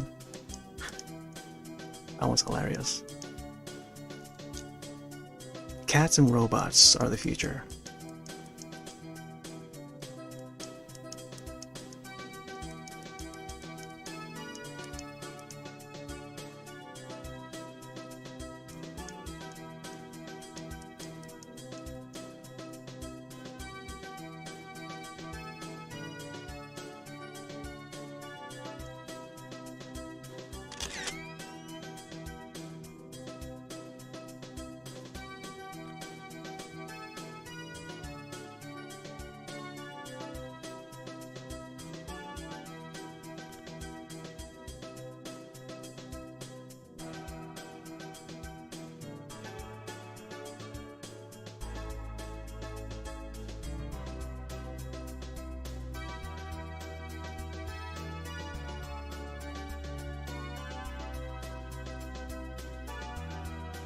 There was another one on Netflix, I think it's called The House. But it's less technological. But it's got some neat like shorts in there, segments. There was one that involves like mice, I mean, not mouses. Mice, and then there was another one that involves cats. But there's some interesting ones in that one as well. I think it was nominated for an award or something like that.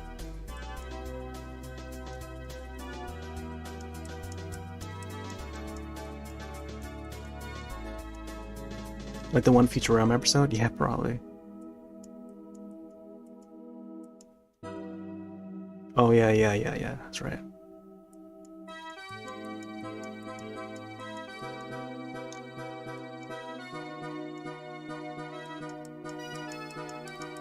I mean, we're pretty much like halfway there already, right?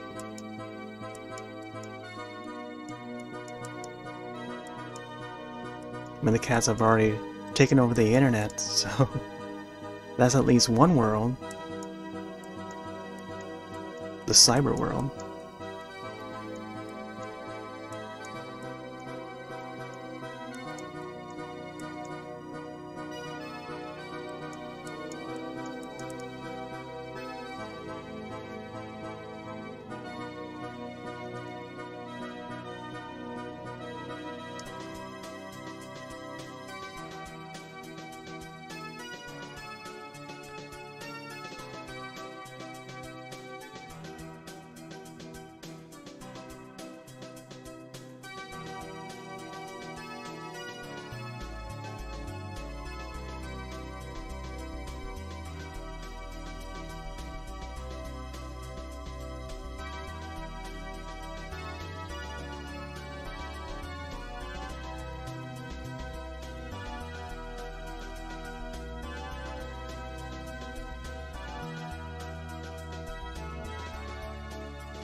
Right now in my my Netflix queue, I currently halfway through that new Junji Ito series. And so far it's okay. I mean, I like the adaptation of the stories that he's written. And the animation, they could sure use a little work, but for what they are, they seem okay.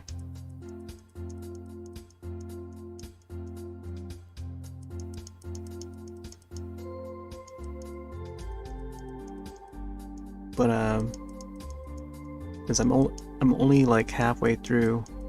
There's one episode that is based on the Tomie story, and that is in the second half of that show. I can't wait to get to it.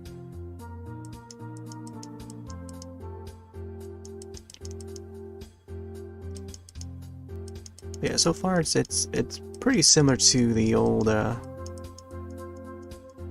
to the other adaptation, which was the Junji Ito collection. It's like a mini series. It only had like a few episodes. But I feel like this Netflix one is like similar to that.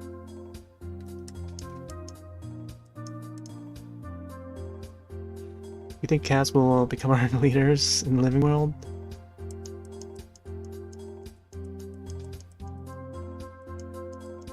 I mean, I feel like they're, considering that there's like feral cats out there that can live and survive on their own, and they can find food and stuff. I mean, it's possible. And there's video games that could back it up, like Stray. Stray, for example, would be that video game. I could tell that story even more.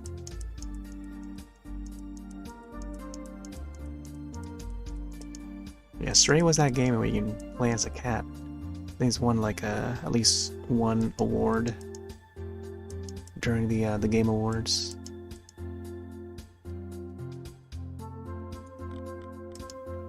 That was a popular one. I feel like every cat owner should at least check that game out. Alright, let's try this red.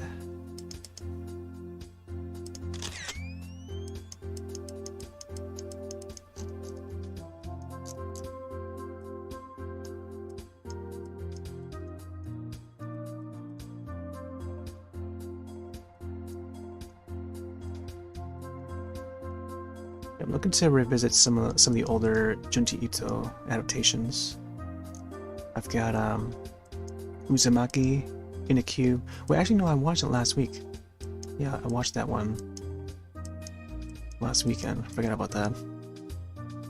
I recently picked up the Blu-ray and did a live unboxing of it.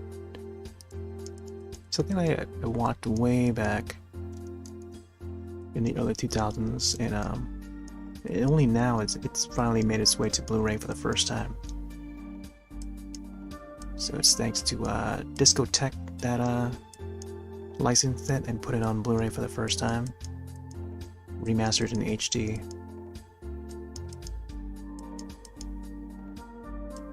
And the quality looks really good.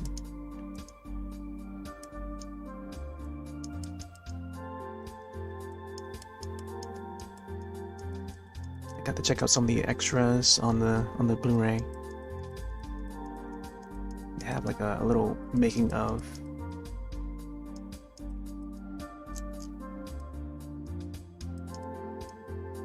And apparently it's one of the first releases on their new label. They have a sub-label called Nihon Nights, where they would license old Japanese films and put them on Blu-ray. So maybe someday they'll get to the Tomie films, because I do have them on DVD, and they haven't been remastered yet.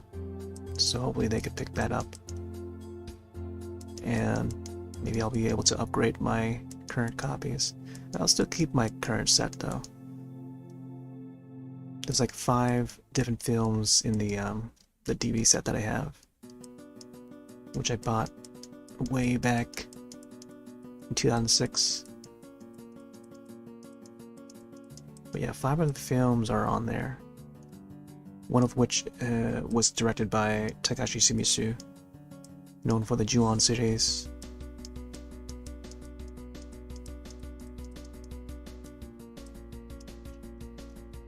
That's another franchise that I'm looking to maybe revisit someday. Sometime soon, because I've been doing like a sort of like Asian horror watch along over on Discord. And the Junji Ito adaptations are one of them.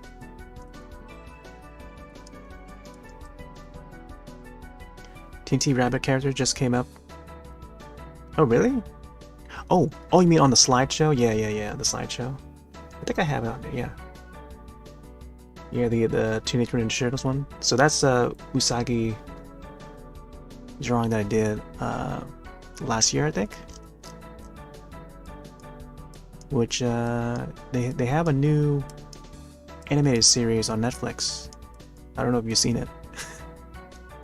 But yeah, there's an Usagi animated series. And sadly no one else has seen it. I feel like I'm the only one in the world who has seen it.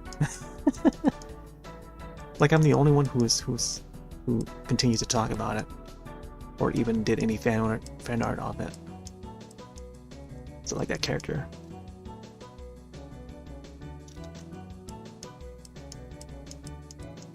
So far, that show is pretty decent. I still gotta catch season 2 though. Season 2 came out like a couple months ago. I just never got around to seeing it. The first season was pretty good. It involves yokai too. The lore of the character.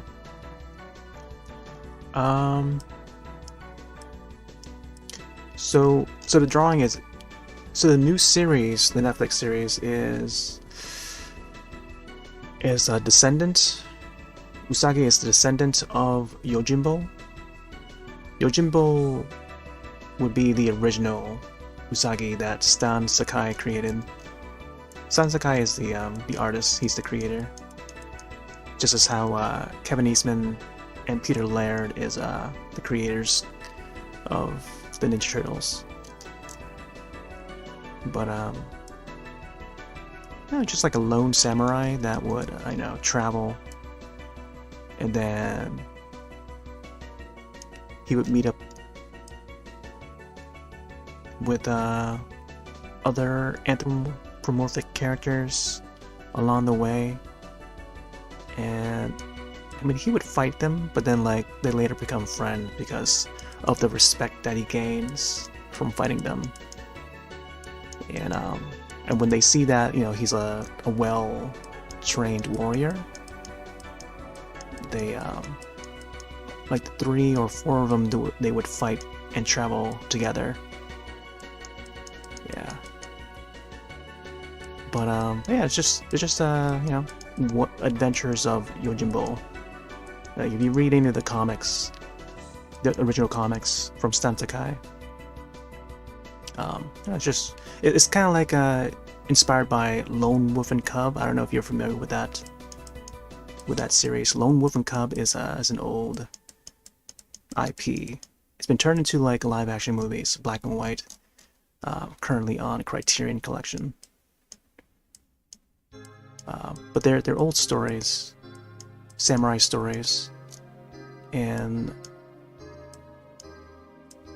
which is also inspiration for Usagi Yojimbo. But the new Netflix series though is a brand new Usagi character that is descendants of the original Usagi. So you get to see what he has to go through.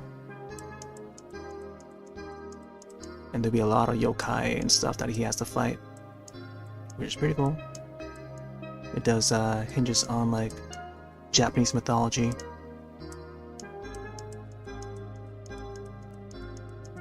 It's worth checking out if you're into like yokai and stuff. They got like a variety of like different yokai appearing in it. including the umbrella dude. I've got its name. There's the famous umbrella yokai. I remember seeing him in the Foxbox Saturday morning TMNT cartoon. Yeah. So he was featured in that the old Ninja Turtles '87 series. Yeah, the '87 series, and he also came back in I guess he was pretty much in each iteration. So the '87 series, and then the 2003 series, and also the 2012 series, he came back, I think. Yeah. Yeah, Usagi was has been in 3 of those iterations. And each time he looks a little bit different. He's more updated. So by the time they hit the 2012 series, the CG one, like that was the first time we get to see Usagi in CG. In 3D CG. So that was cool. And I think at that time, there were rumors that they were going to make a new series, like a standalone series based on Usagi, in that style, in that CG style, and only now we're just getting it. So this was like years ago, and finally, just last year, we finally got that series, that CG series. So here we are.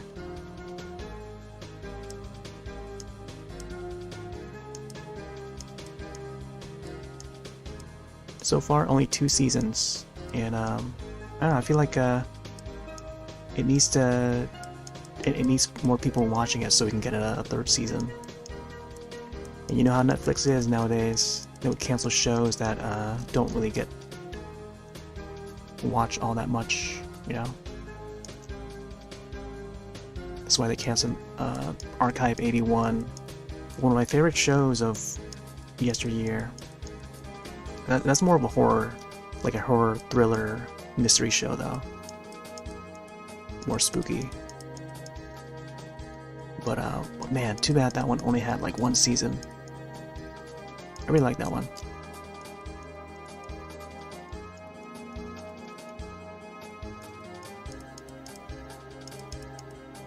Yeah, Archive 81, I forgot what else they canceled. They canceled so many shows, man. Oh, the Midnight, what's that new one from Mike Flanagan? The no, not Midnight Society. It was the Midnight, I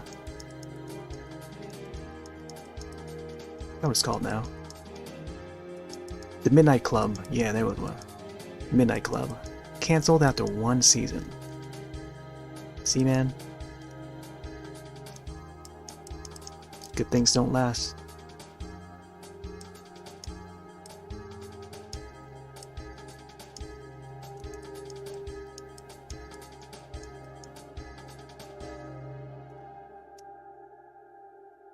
But yeah, if it's not making Netflix money, then that's when they're gonna have to cancel it.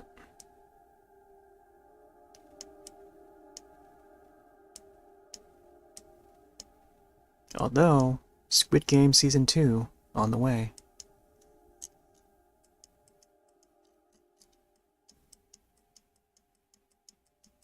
I read that they're doubling down on like Korean shows, Korean content. And that's great. I'd love to see some more like Korean, you know, movies and shows.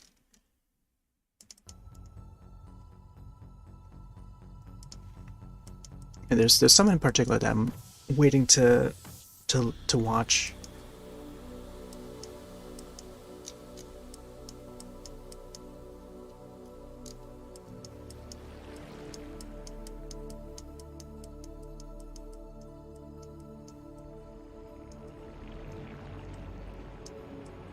Like Sweet Home was another one that I'm waiting for to finish and then land on Netflix. But that's a little bit more spooky though.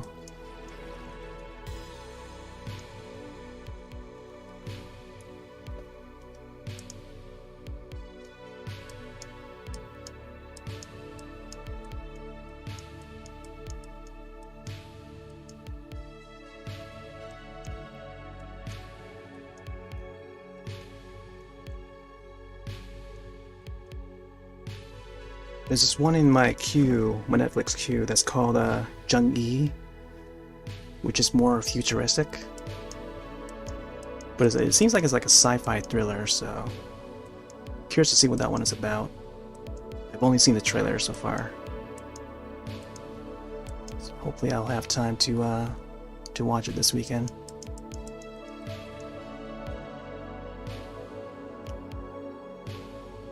Watch time and how many users watched? Yeah. Yeah, it seems like the Korean shows are definitely popular enough to survive. Which is why they're pushing for some more Korean content. Which is great.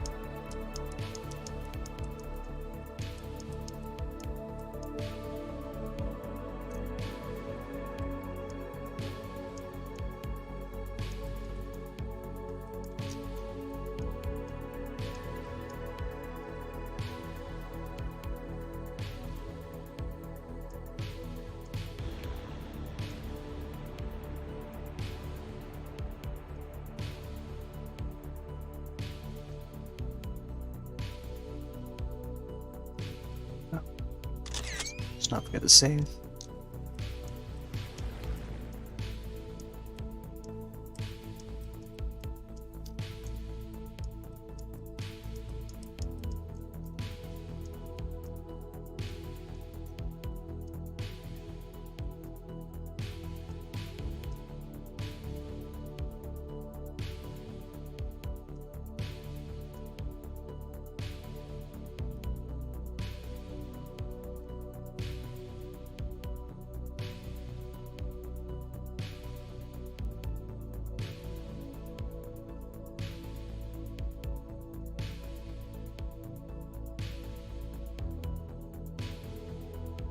Oh man.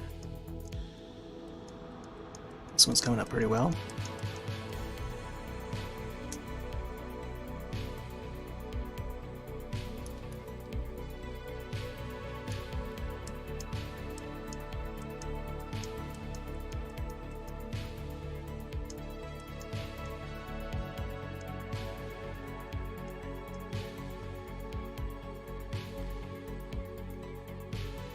This guy has like red eyes.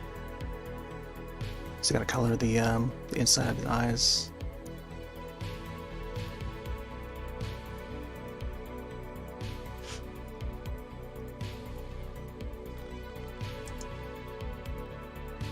Oh, okay, so the part here is also red.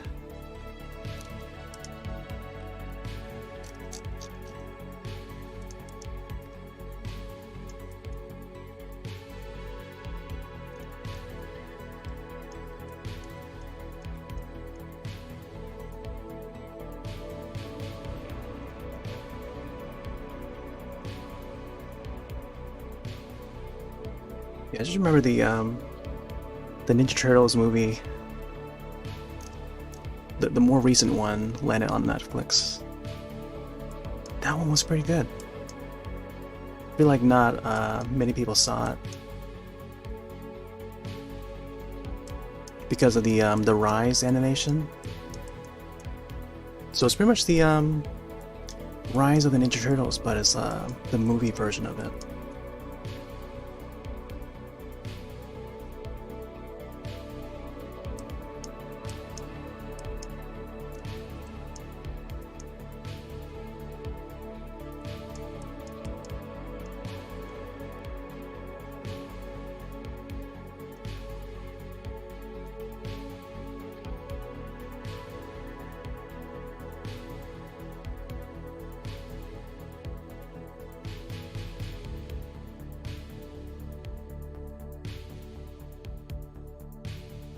Let's see. We'll take a short break for a little bit. Be right back.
Alright, sorry about that. Do you have DeviantArt? Yeah, I have a DeviantArt. I haven't really updated in a while though. Yeah, same with Instagram. I don't really post there as much anymore.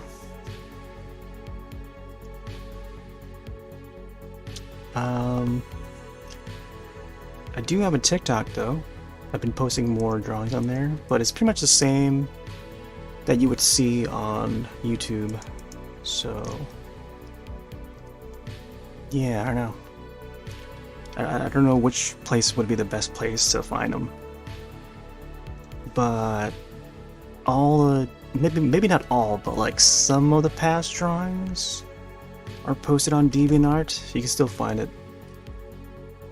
DeviantArt.com. I don't know if this is the right URL for it. You can just find my username on there. DeviantArt. And I haven't logged onto that site for a long time. Let me see if I can find myself on there. Oh yeah, here we go. Oh, I think the last time I've posted on there was last year? Or more than a year ago? Yeah, this is the page right here. But it's just the Inktober drawings. Yeah, I don't really have an updated gallery. Like whatever I draw here is just, this is gonna be where it's gonna end up. But all these drawings that I've done in Scribblet though, I think most of them would eventually turn into time-lapse videos, so they would either end on YouTube and or TikTok. I'm trying to get more posts on TikTok, especially with any time-lapse videos that I do. So I think mostly that's what I'm aiming for, is to put the time-lapse videos on there. But yeah.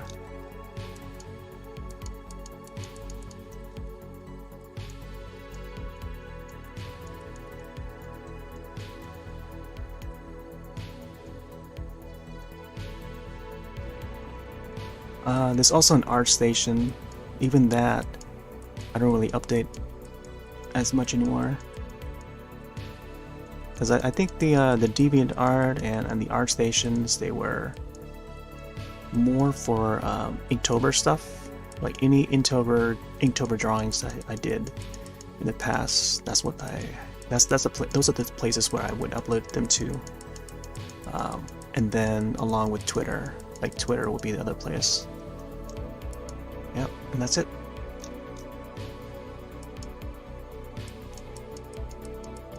And then I guess I would stream them, right? So I've streamed the Inktober's the past year or two, or however, like past few years. I would stream each drawing. And yeah, they would be archived and then set to a playlist. But it's been a while since I turned them into time-lapse videos, because I don't know. I think back then I didn't have a updated computer until more recently, so I'm able to pump out more time-lapse videos. That is if I have time to edit them. So I think that's the purpose of these live streams of drawings, is to later turn them into time-lapse videos.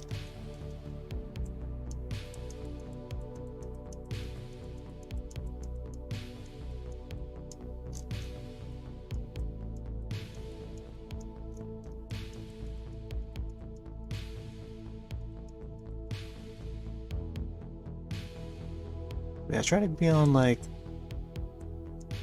whatever platform seems to be relevant. Get some exposure out there.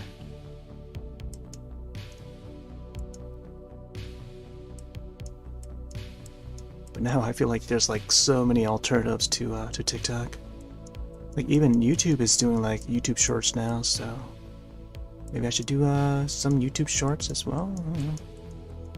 There's like so many different places.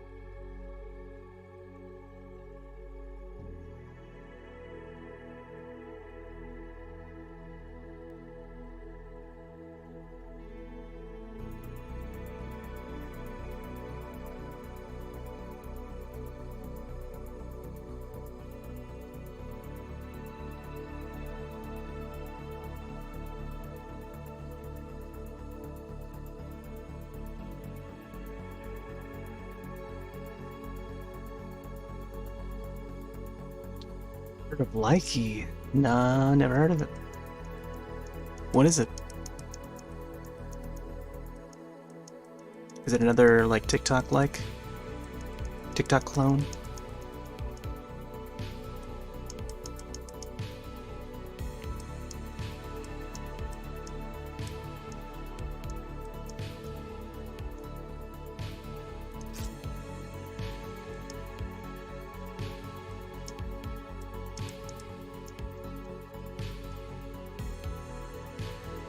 You think so? Okay. Yeah, there's just so many different variations out there. There's also Odyssey. You may have heard of Odyssey, the video site. They're kind of like YouTube, but it's got like Bitcoin. It's a way to pay content creators and stuff.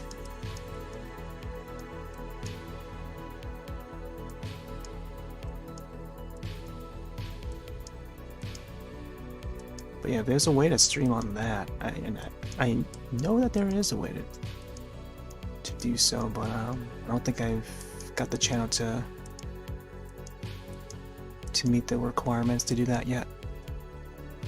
And same thing with TikTok. I feel like I should be able to broadcast on there too.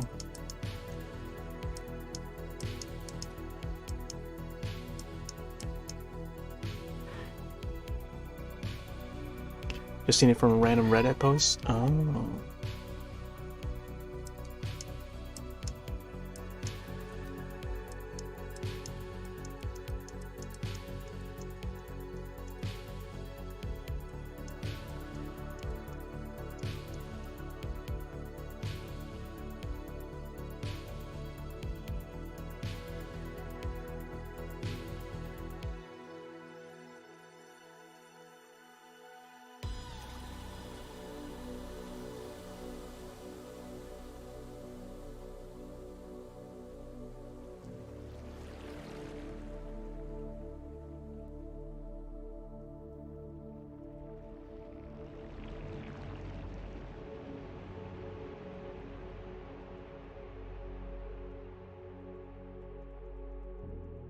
I think it would be a matter of time before DeviantArt maybe starts integrating like live streams. I mean, they've got the video support already for their website. They just need to upgrade their servers to, you know, to build like an infrastructure to handle live streams and stuff. It could happen. Man, imagine that. I know Tumblr is looking to do that too. I think, from what I read, it's currently only a rumor. But I don't know if folks would want to dive into that over on Tumblr though. I feel like most people have already left Tumblr.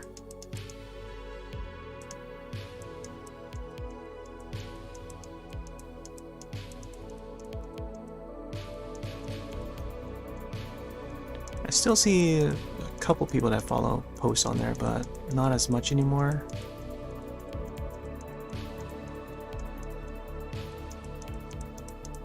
There's like barely any people on Tumblr anymore. Like I try to remember to post on there, but it's usually like things that I would post everywhere else. And then, yeah. Same thing with any blog site.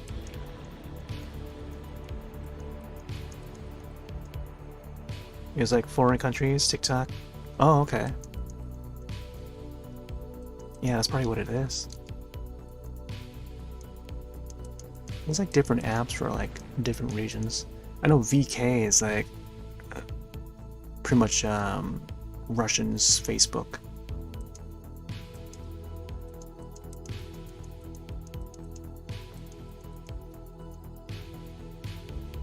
Yeah, Tumblr, yeah.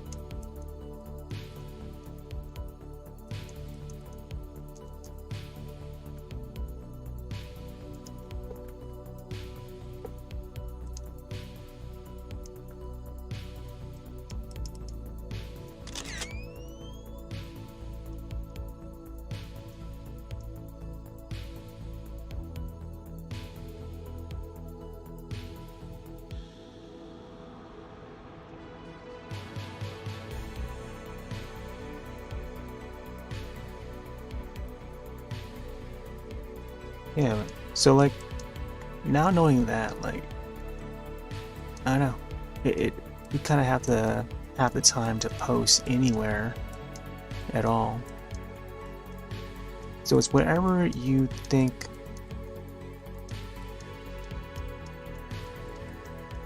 or I guess, you know, depending on the content creator,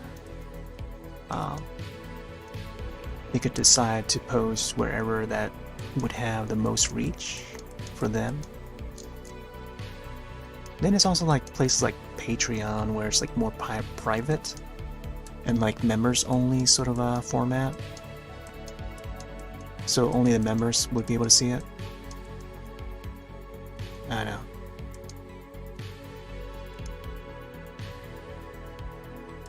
Like, that's another thing too.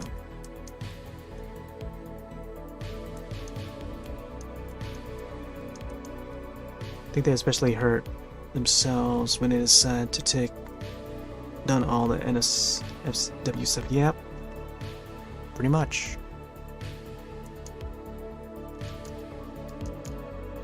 I mean, they have to learn from their mistakes, right?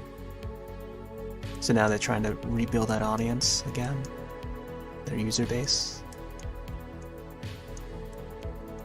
So now it's like it's kind of happening with Twitter, because there's a new person in town that's like taking over.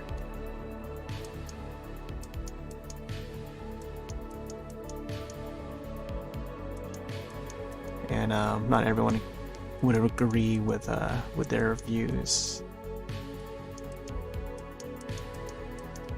Yeah, some of these social medias, they just like, they come and go, last for a few years, and then they're gone, or you know, things just change. You just gotta roll with it. You gotta adapt.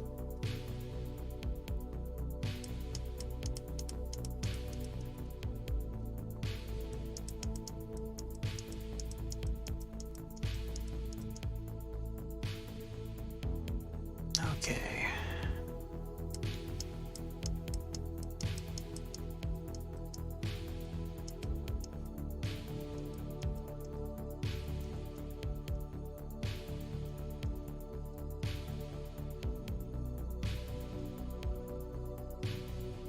What? Looks like my device is charged now. Oh man, we getting some snow tonight again? More snow, eh?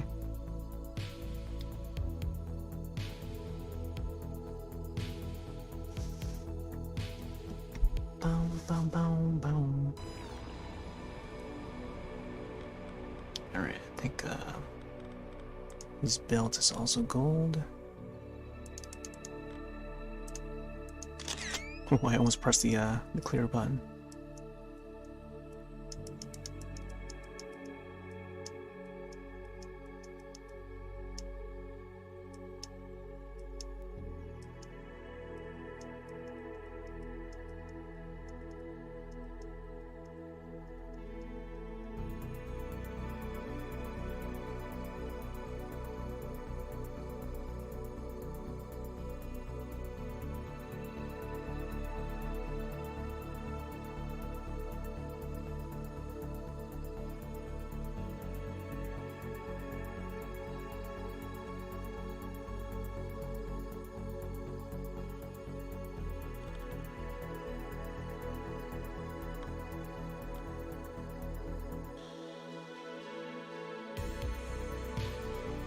The YouTube, Twitter, Instagram, maybe Facebook will live on for a very long time.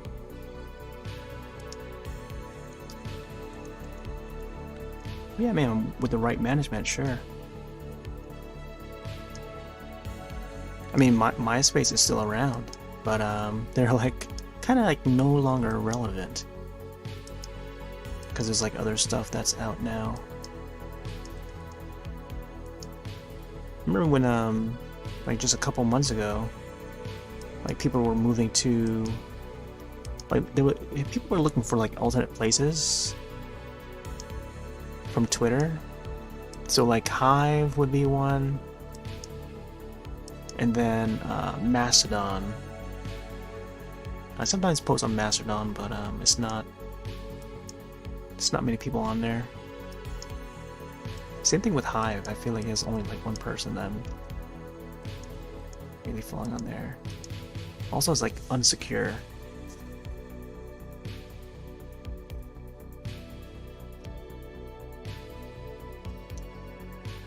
People were getting their accounts, login info taken. So it's not good to just hop on like a brand new website right away. You gotta wait till all the bugs are ironed out and stuff first.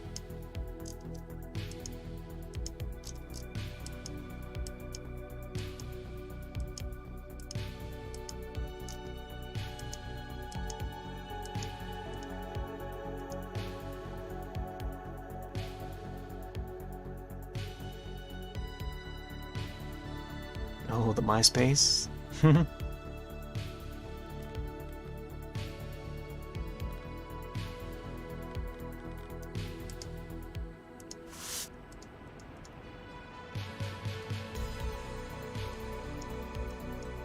Wait, did they change their name again? Or I thought it's just still, it's like MySpace in lowercase or something like that.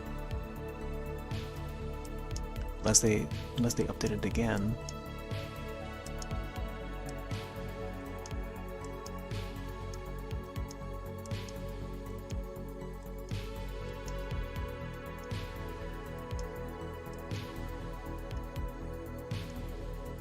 Man, I was just ranting about like how Asian Avenue was like the MySpace before MySpace. That was something that we used back in like 2001, 2002, long before any of the modern social medias were even out. So we had Asian Avenue, we had Friendster, we had High Five. Those are some of the more early ones from way back, early 2000s.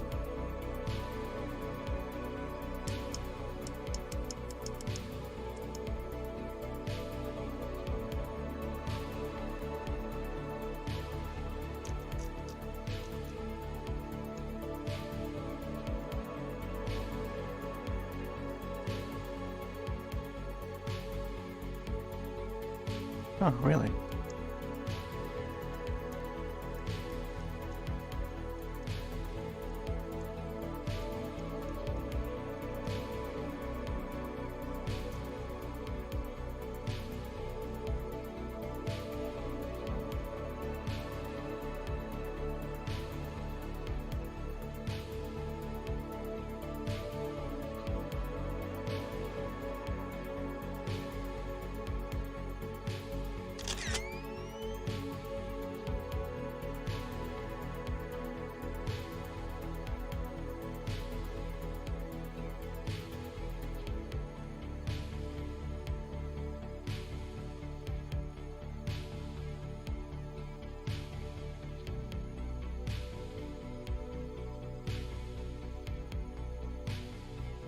Bum, bum, bum, bum.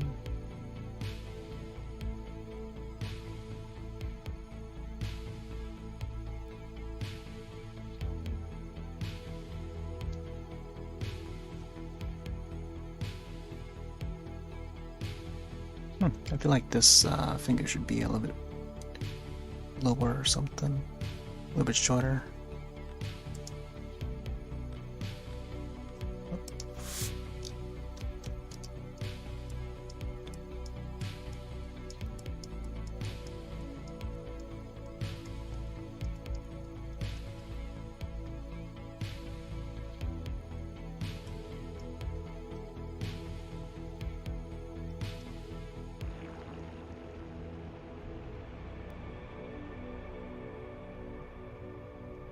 Bare knuckle.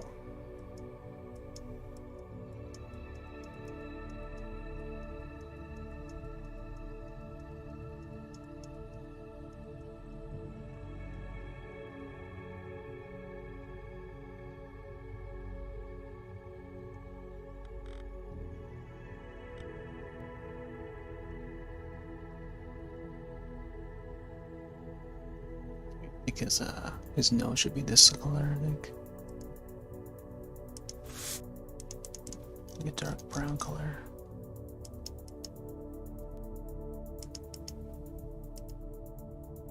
Wow, wow, wow.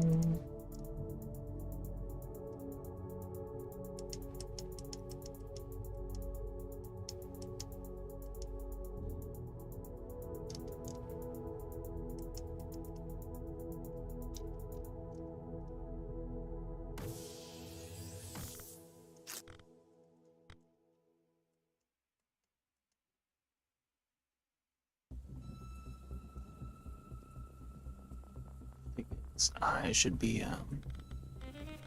colored in.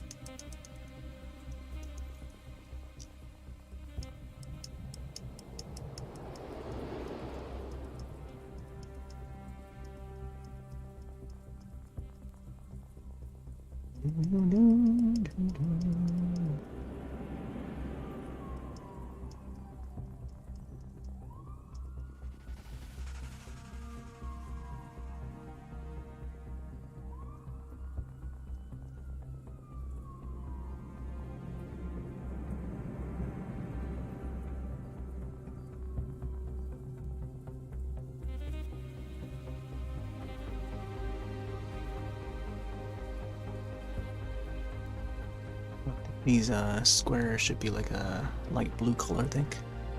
Oh, these things supposed to be gray like these. Okay.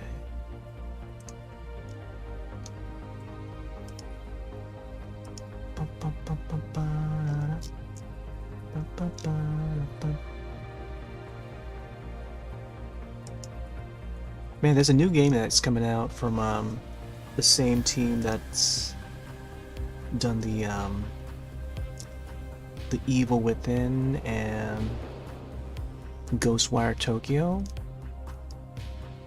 It was just shown during the Microsoft event or Xbox event called Hi-Fi Rush. So that one is slated for Xbox and Steam. I saw the Steam page, it looks pretty cool. At least a trailer for it. It's got some really cool animation. Cel-shaded comic book style look to it. It's pretty neat. Kind of reminds me, like it sort of relates to like what I'm drawing here, because of the style of that that game. Not sure it's been done, but what if someone drew this character that you're drawing now, but as Cinderace? That might be cool. Oh, I'm sure there's plenty of Cinderace drawings, man. It's out there, I'm sure. Especially since like Cinderace is like one of the selectable Pokemon in Pokemon Unite. Because I use them a lot in Pokemon Unite. It's a pretty cool cool fighter Pokemon. Very speedy too. And much so because, you know, he's the quick type. Wait, it does have like a sort of like Cinderace look to him.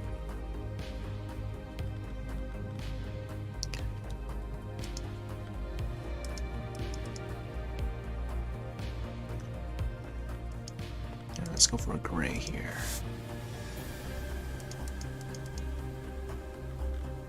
Yeah, that Hi-Fi Rush game is developed by Tango Studio, whatever. Which is probably what, you know, explains the style that they're going for.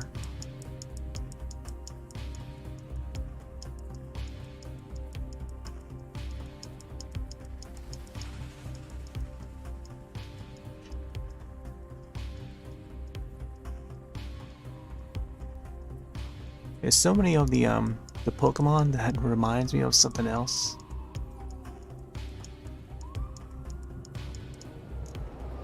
Like Lechonk, for example, reminds me of the pink from, or the pig or hog from Ranma Half. Old school Japanese animation.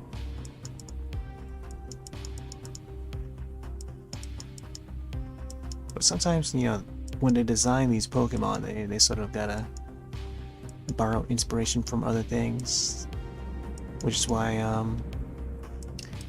even back at the beginning, they sort of based some of the Pokemon on some of the famous kaiju from the Godzilla series.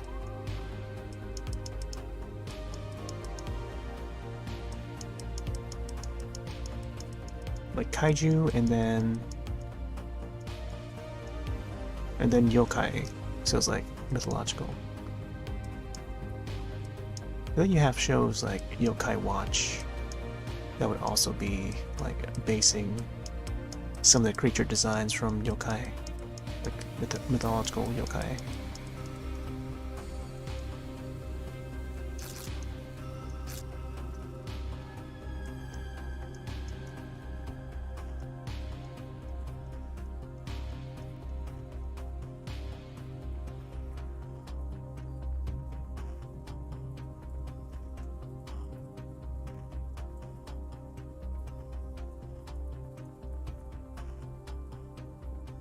Let me see, get another tab open here.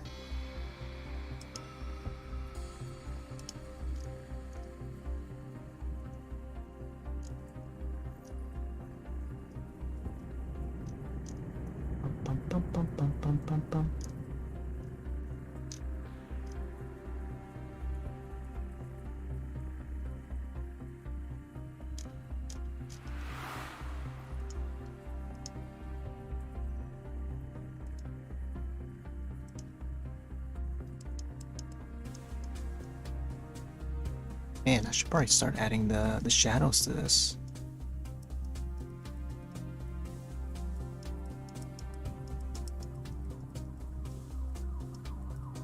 And also the outline.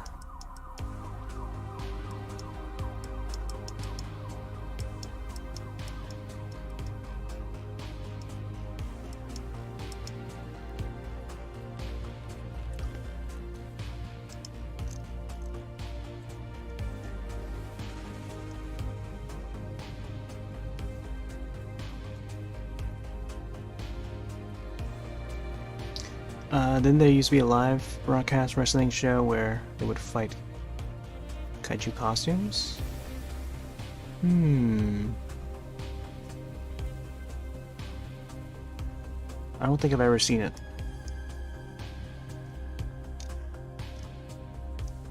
A wrestling show in a live stream format? I mean, there would be like live streams and stuff that would air like wrestling shows, but that's very specific, so I don't know. I'm sure there's this I'm sure it had existed at one point, but I haven't really seen any.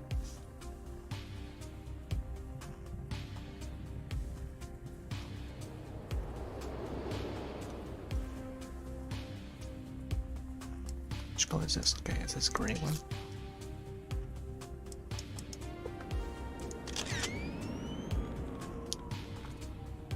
I get the shoes. The shoes should be like white or something, not so much gray.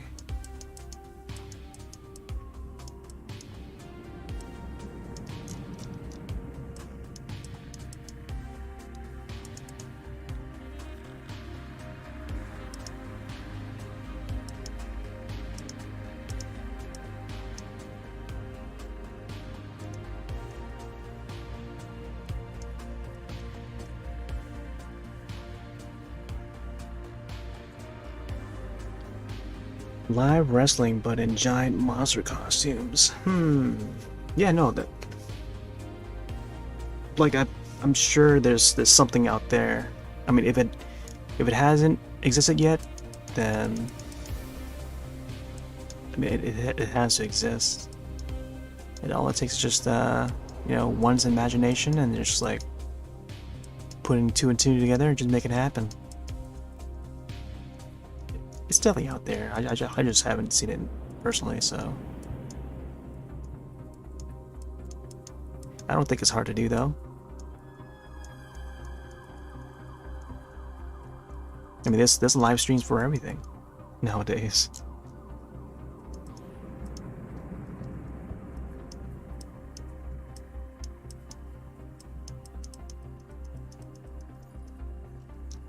But that would be fun. Gamera versus Godzilla.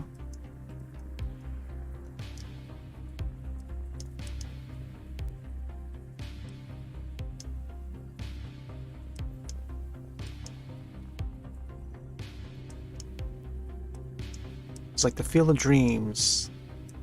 If you build it, they will come.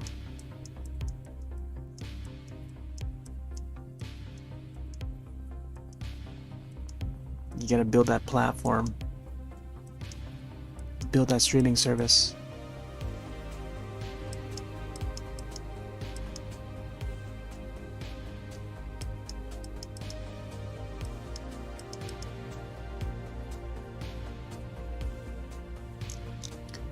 I'm not sure if this is the right size for the shoes.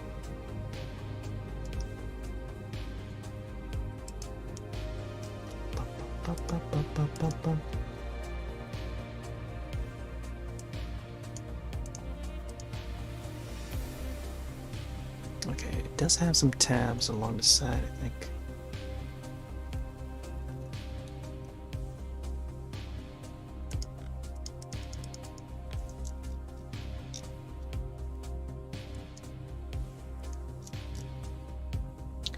Might be a little bit brighter on some parts.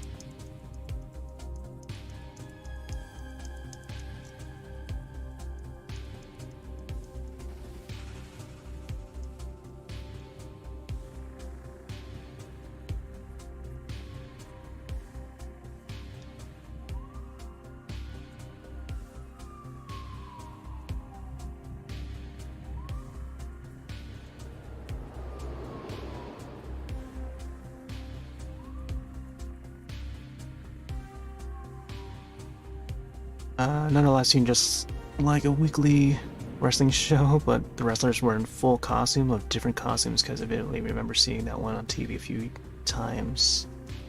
The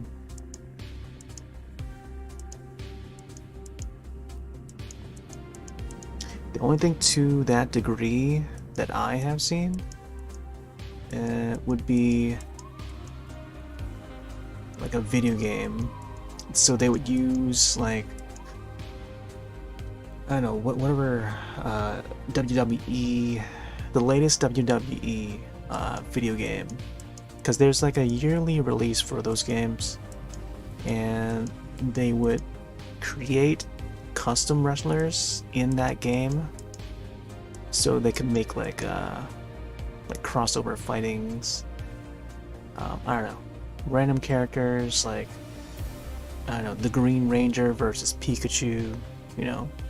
They go wild in those games and they just live stream it. Set it to AI and just let the AI or CPU just fight each other.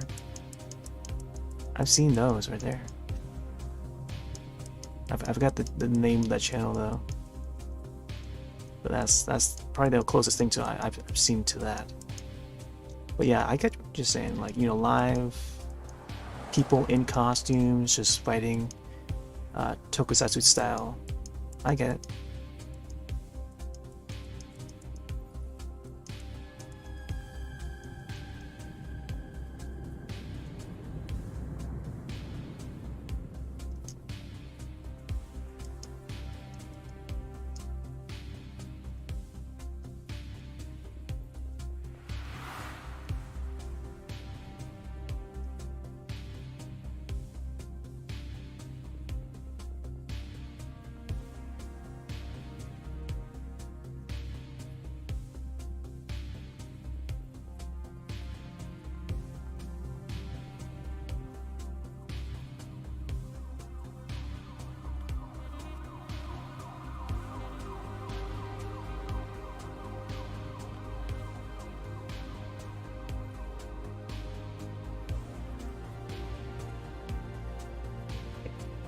I want to do any outlines for this guy though.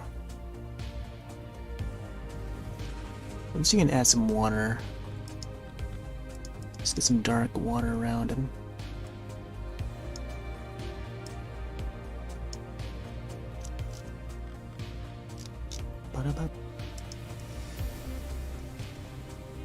Ooh, it's a really dark color here.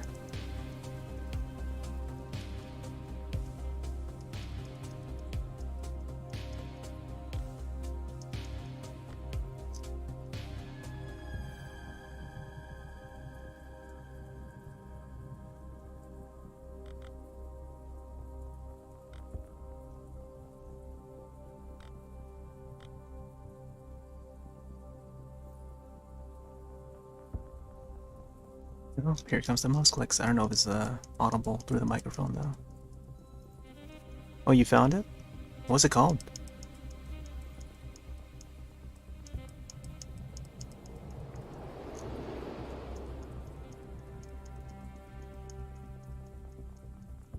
That sounds wild though.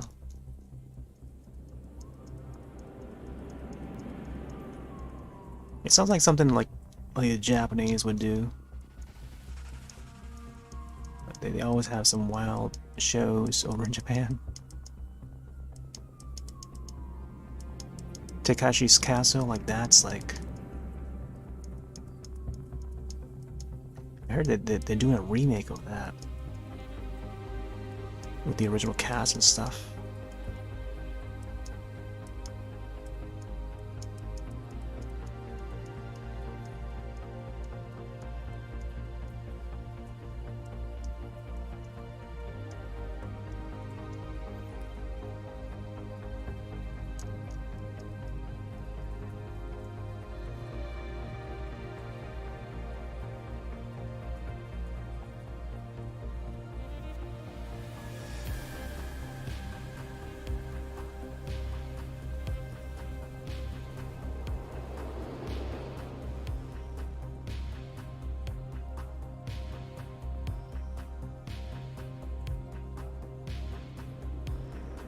It was Kaiju Bad Battle? The Battle of Batel. Batel.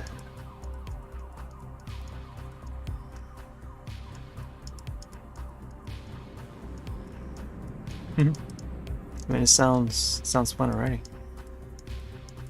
Kaiju Bad Batel.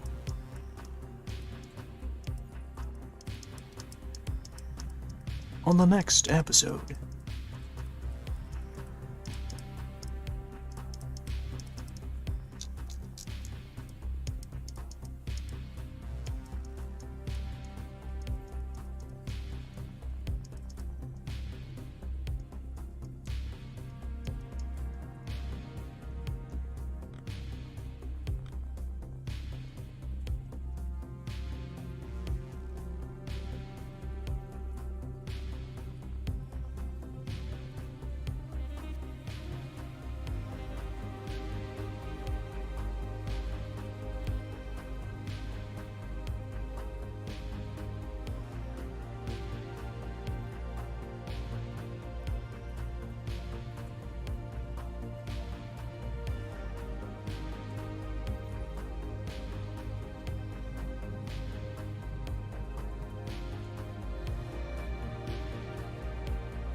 They would literally be wrestling in the ring in costumes. I think a lot of the time they were in a cage filled with breakaway city buildings. Oh.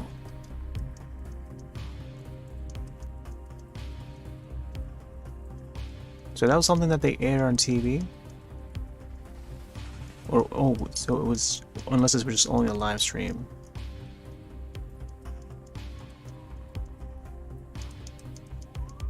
Was it like an official show, or was it something that like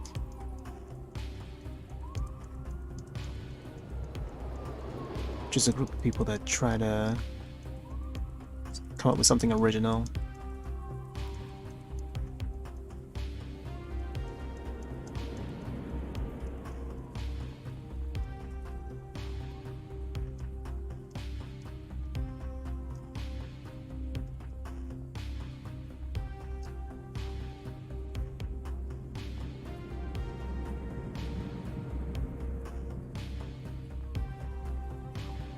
Oh, it's on MTV. Okay. Huh. Never seen it. Man.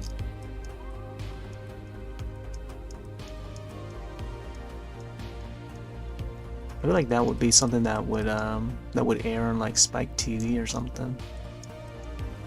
Like Takeshi's Castle, Ninja Warrior. I feel like the Kaiju Bad Battle would be something that they could add to the lineup on Spec TV or something. G4 TV.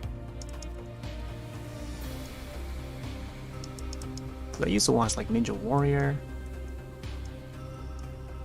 and Attack of the Show on G4 TV. I was like, for a moment in time, that was like the only channel that I watched in those years.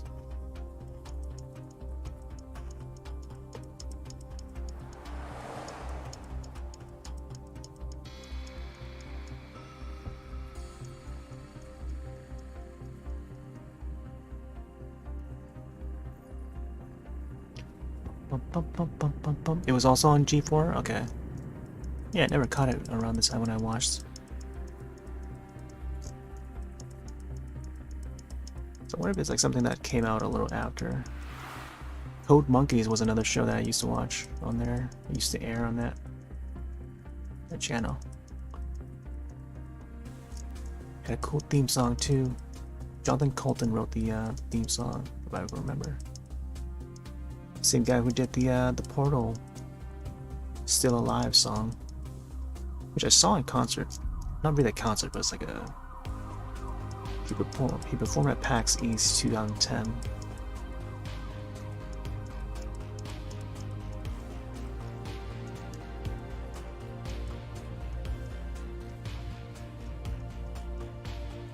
There really a YouTube channel for it? Okay. I think a lot of those shows now, they that used to air on G4 have some of the episodes have been archived. I know Code Monkeys had like I remember catching like a channel that had all the episodes. Otherwise, you had to get them on DVD or something like that.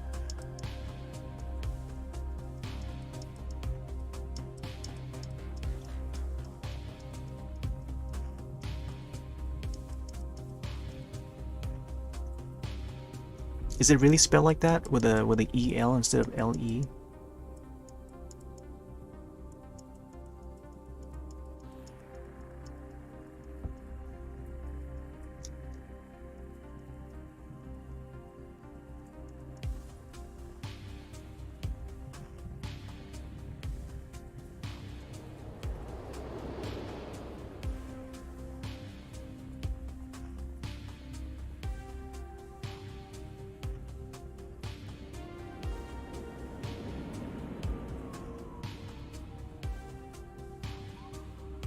Alright. Yeah, I'll probably have to look that up.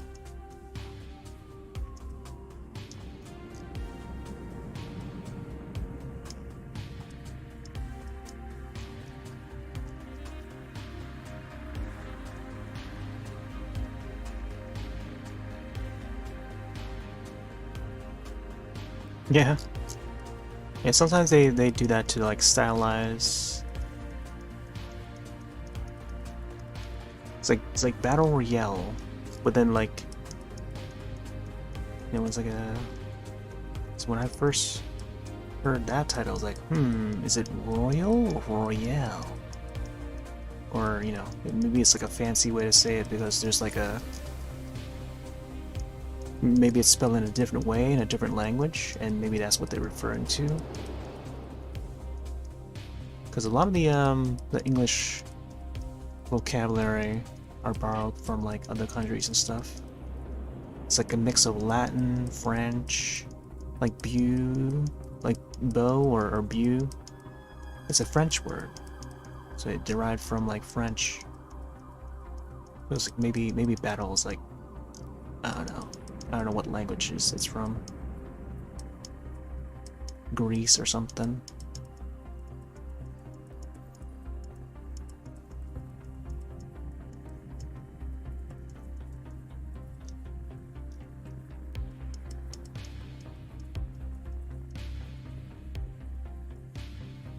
Yeah, certain regions have like their own spelling on that same word. So they're just trying to like stylize on it.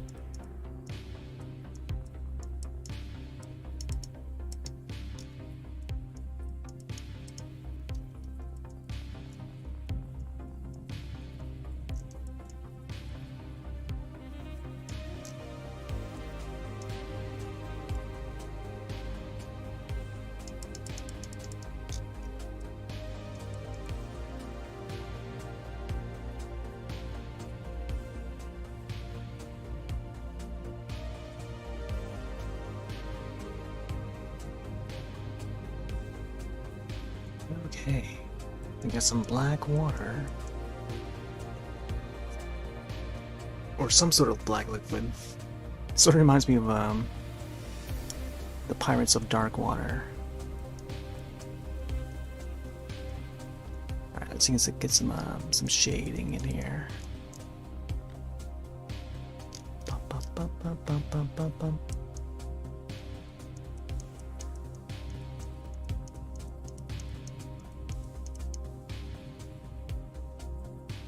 We got one of the videos right now. It's a match between Giant Hamburger Bear versus Gorilla Tiki. Huh. Hamburger Bear.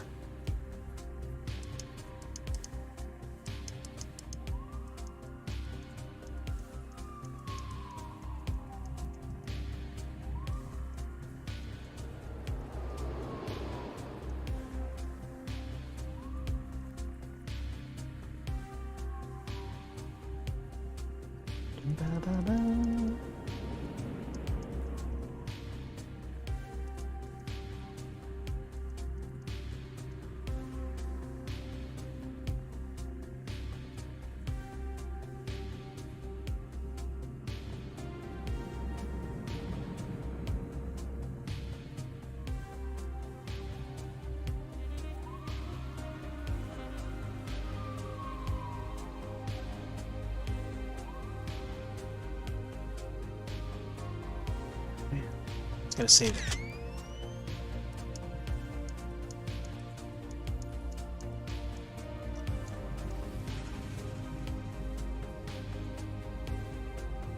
Oh, Burger Bear, okay.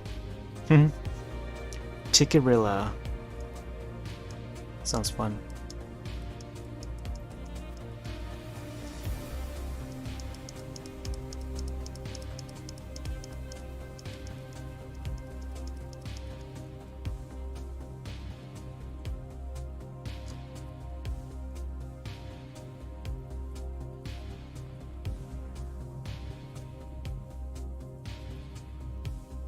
Bum, bum, bum, bum.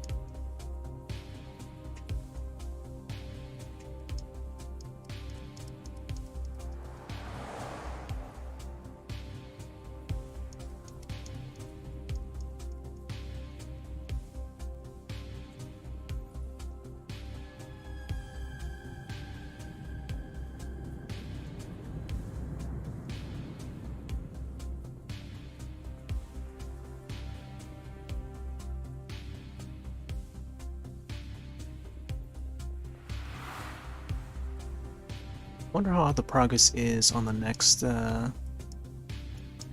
Godzilla film.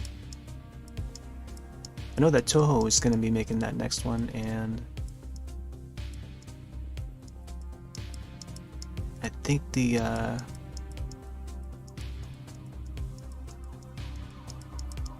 American MonsterVerse franchise has gotten a new entry. But I haven't heard any like news on that, because King of the Monsters was a really good one. Quite enjoyed that one. Man, the fights in that was amazing.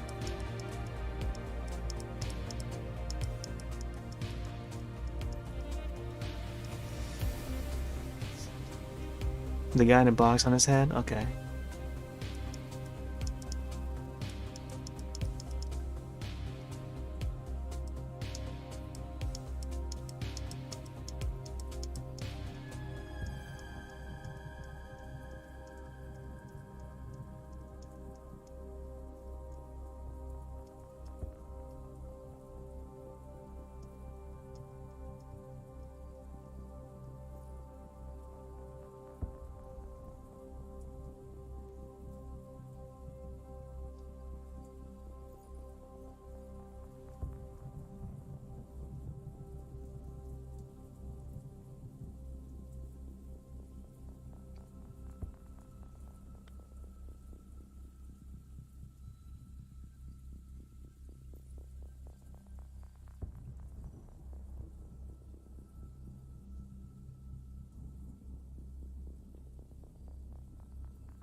Get some shade in.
This is what we like.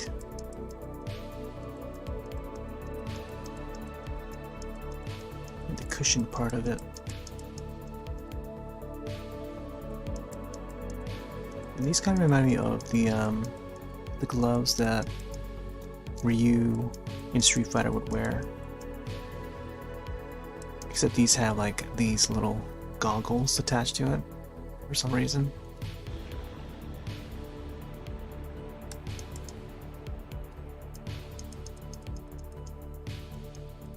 I guess Sakura also wears it. And Ken, I guess. Ken?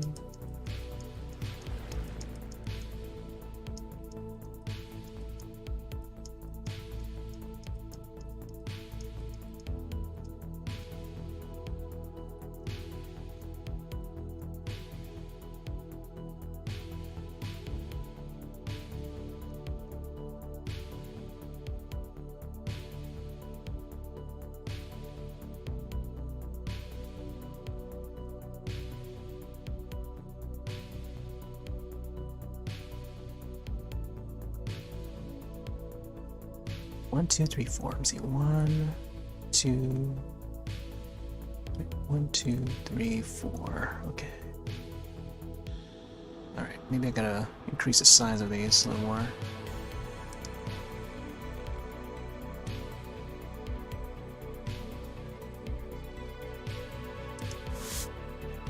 Or you need goggles on it. Exactly, right?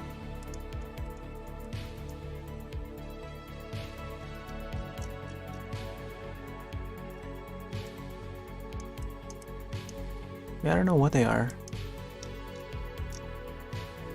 I don't know if they ever made use of them for the in the film.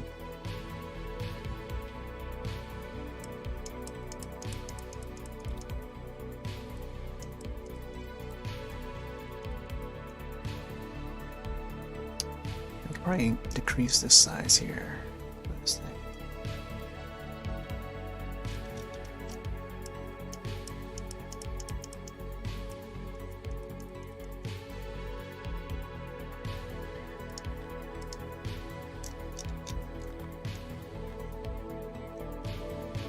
One, two, three, four. Okay.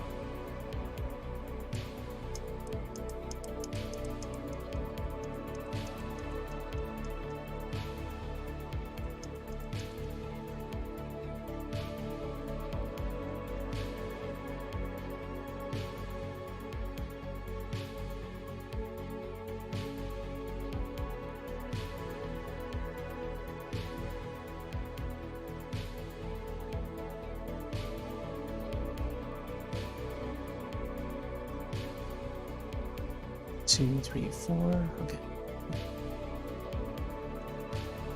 There we go. Now we fix it. I think.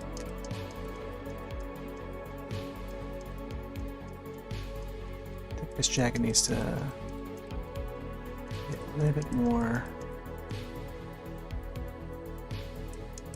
curved out this way, I think.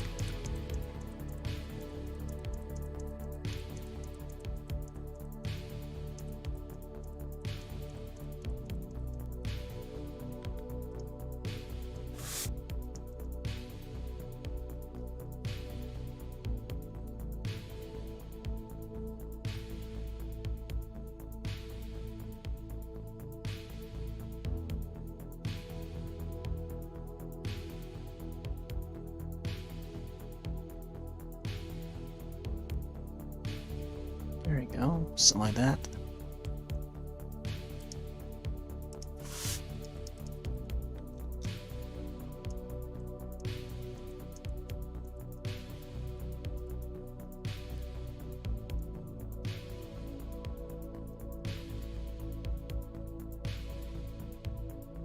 Oh boy.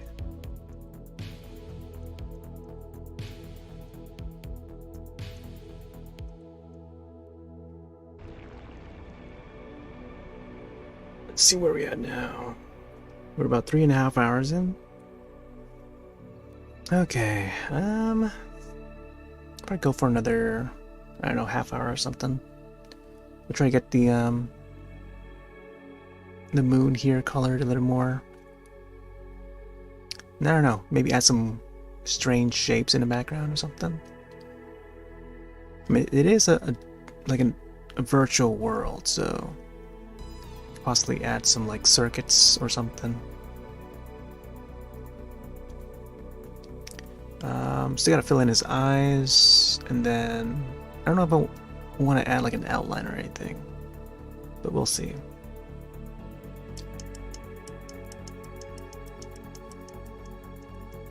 Still looks a little bit rough though, like the edges. But then that could be a style thing. Like I could possibly clean it up, but it's gonna take like another hour or so to do it. So I don't know.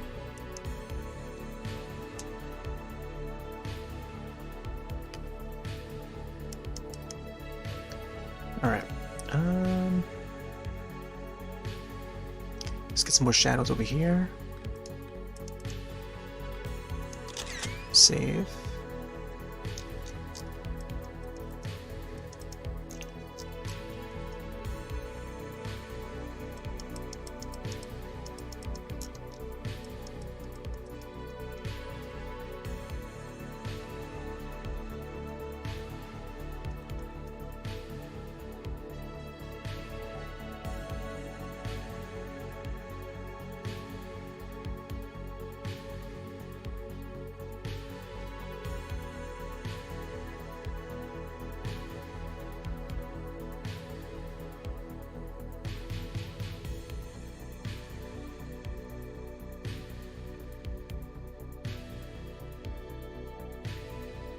I feel like I should readjust these little goggles here for a little bit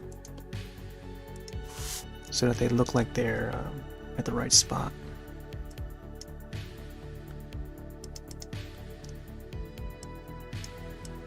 Oh.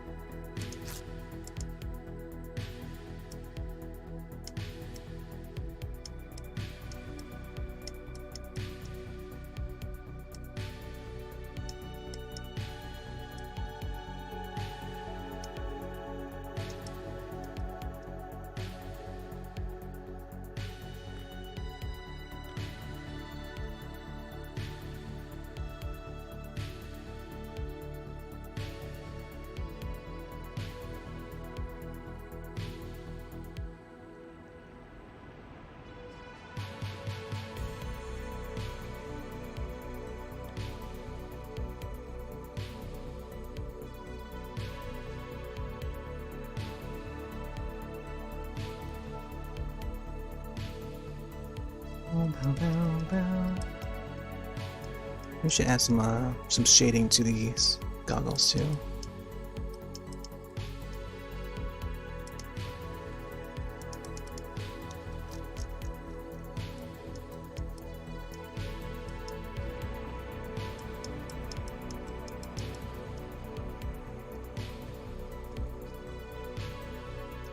Just a smidge.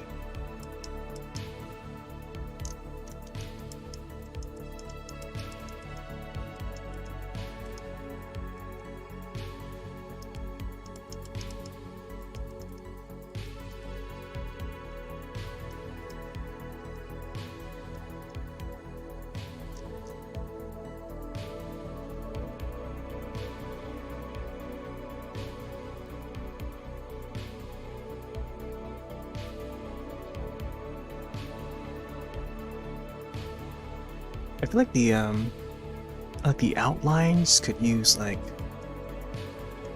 I don't know what it's called, but like there's definitely a term for it, but like an outer highlight, and it's mostly visible in like video games or 3D video games in general. I feel like a lot of them would have it. Like a lot of the Switch games, like some of the models that were created for like the Mario franchise, Animal Crossing would also have it. I think Breath of the Wild might also have it too. But like this specific sort of graphical look to some of these 3D models would have them. Yeah, I think even during the Wii era, like some of the character models also had it. I think the Pokemon also has it too. But yeah, there's like this outer layer glow about them, which is pretty neat. Kind of makes me wanna add it around the legs part here. It's like a light glow around the edge and stuff, but it's supposed to be like a more softer, like faded look to it. I don't know, something like that. It'll be a lot to like actually go around it though.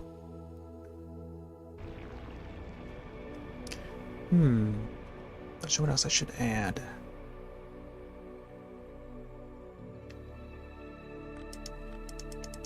Get some more shadows in here.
Oh, it's like a dark red shade down here.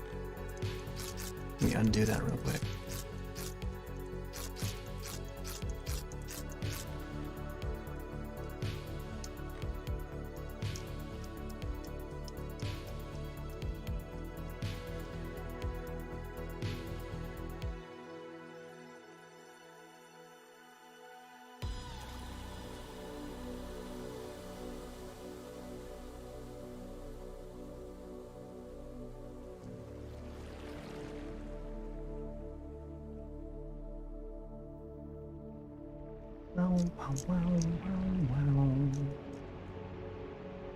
Okay.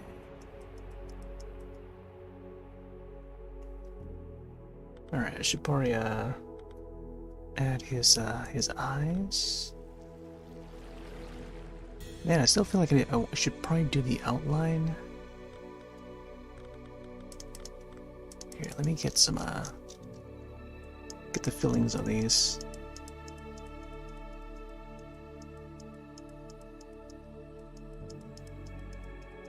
Oh, I should probably add some shade to his face, huh?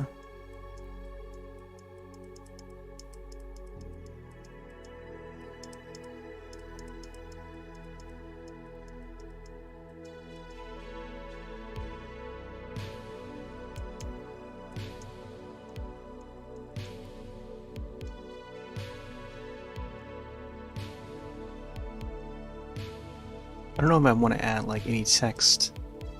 Maybe like Year of the Rabbit or Summer Wars in the background or something.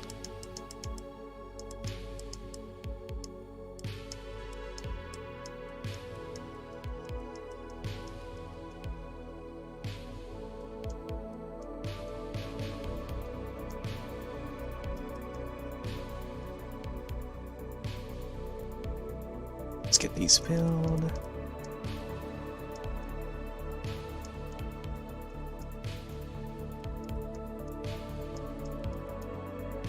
Man, this is a very rough drawing. Oh boy. It's not as clean as the other drawings I've done in the past. Although, I feel like I might have spent more time on the other drawings than this one here. So I feel like this will probably be like a one-night session. And not a part 2 of any sort. That's fine. I think I like the result of this so far.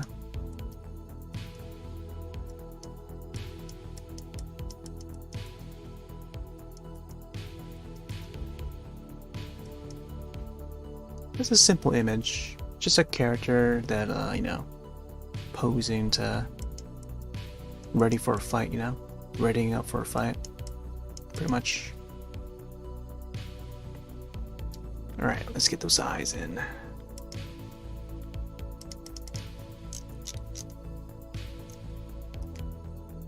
He's got like these so like Dragon Ball Z. Whoop. Man, it's difficult trying to use a mouse on this part. Don't really have to do much for the eyes. I could even just like leave it like that, and I think the missing part here would be the highlight. I could probably add it manually later. Just gotta be careful where I place this one here. Ooh. Somewhat, I think, somewhere around here.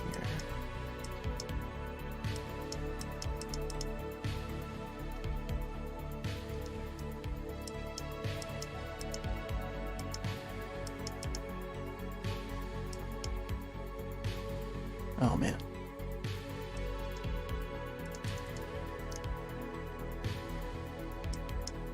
Probably should have gone a little bit more lighter, huh? I think the placement is okay.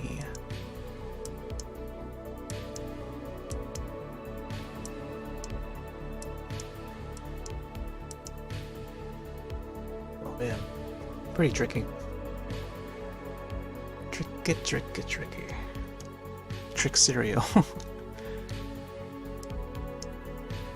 Kind of like trick cereal.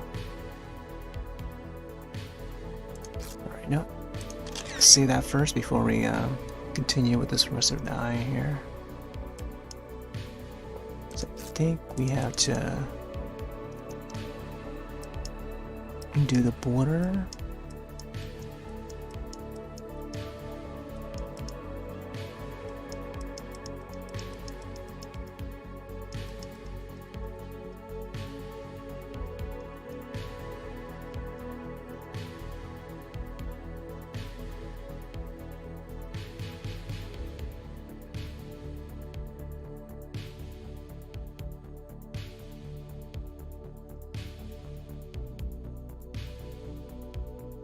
You know, that definitely adds to the drawing here. Like using the red as an outline for like the eye here, it's pretty cool. Let's do the other side here. And I guess it's just like a light red, you know? Just lightly draw out the outline of the eye. Gives it this cool look to it. I guess the eye especially would probably look best. So you gotta get it right.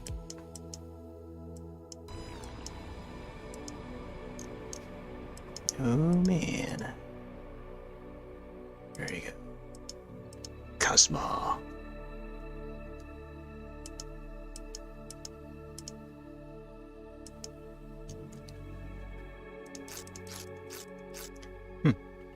I feel like I might have to fade it out down here or something.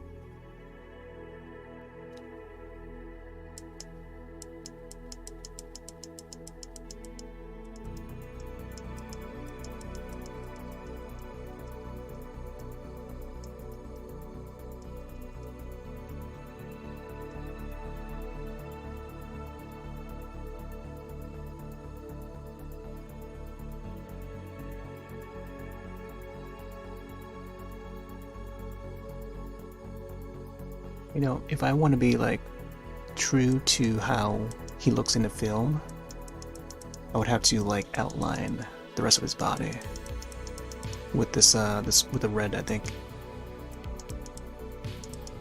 But man, I feel like it would take another like hour to do so, I think.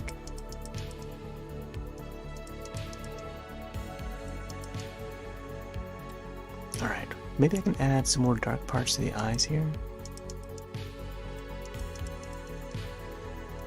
And then I have to add lights to it.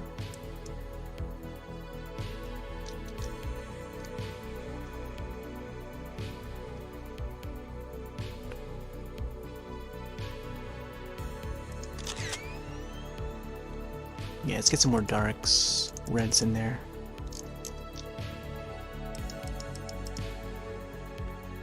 Maybe not too much.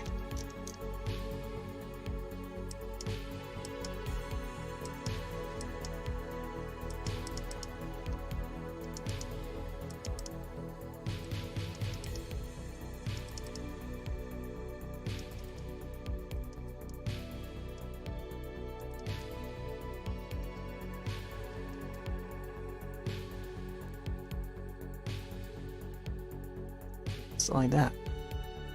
Also, I think the jacket reminds me of Marty McFly from Back to the Future. And he has his sunglasses or whatever. It's like a bit Marty McFly like.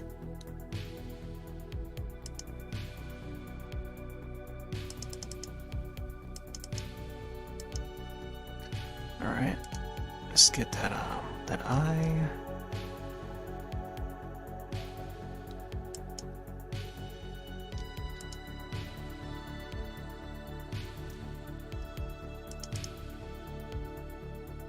There we go.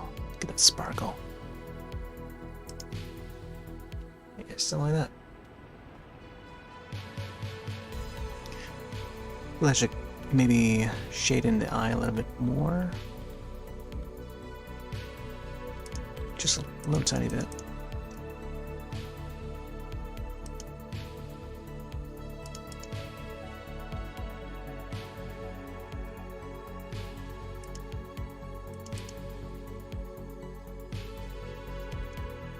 Whoop.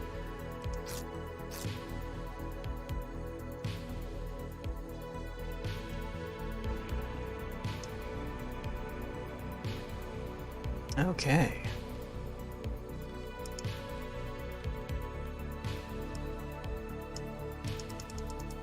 Let's get a tiny bit of shade over here. Just underneath the jacket.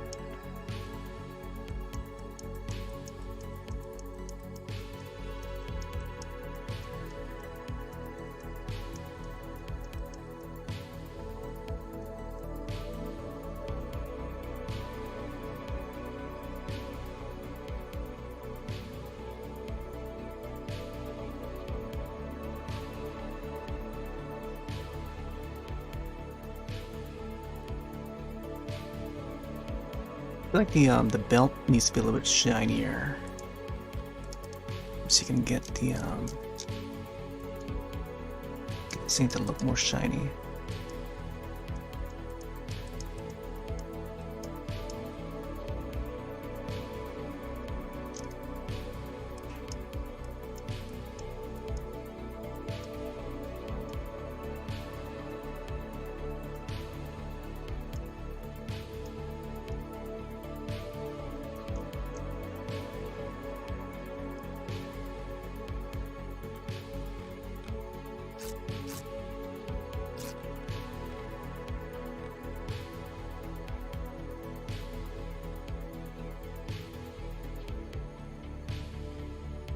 Some of that.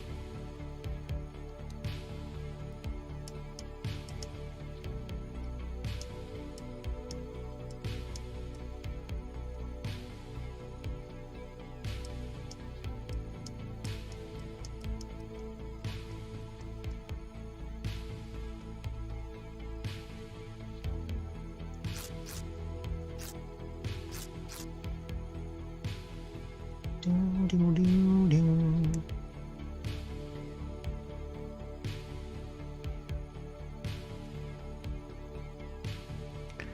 Maybe I should add some highlights to the knuckles. Let's see how this looks.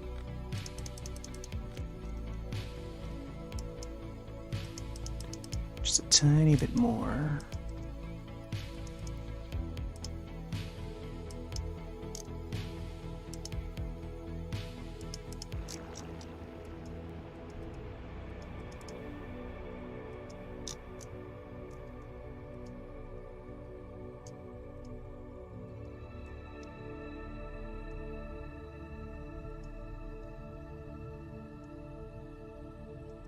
Not too much. Let's get some around these things. Oh, these things also have like the squares inside. Should probably get to that.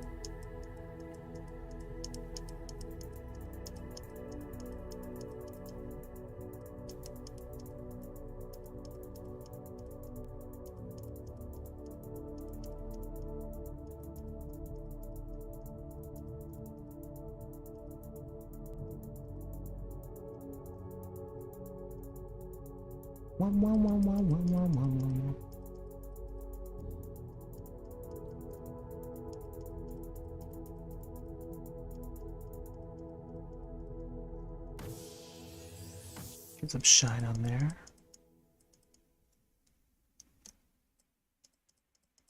This side as well.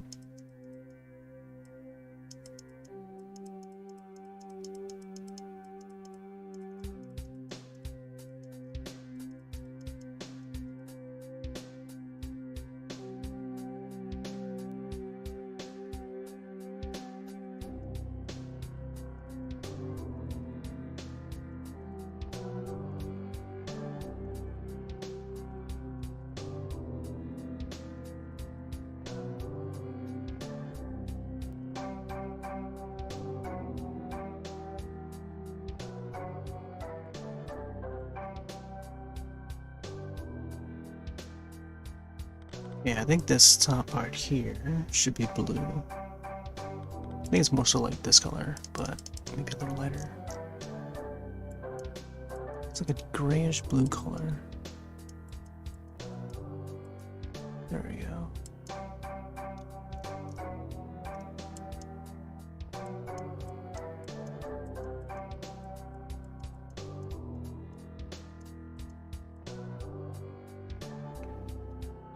All right.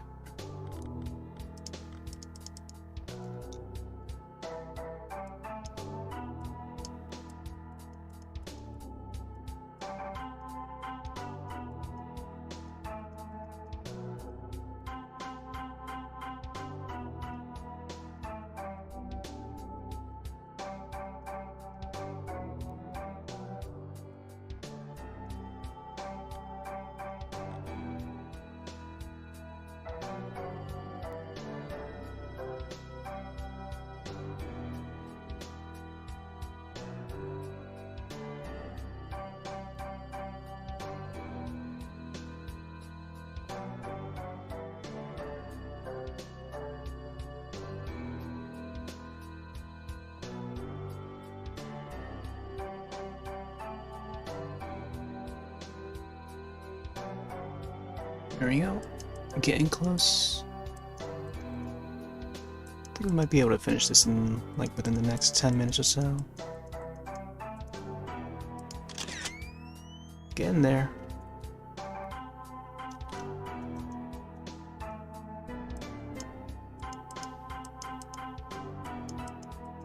Oh man. These Super Mario 64 sounds. I think it's based on the Radiohead album. But using the Super Mario 64 songs.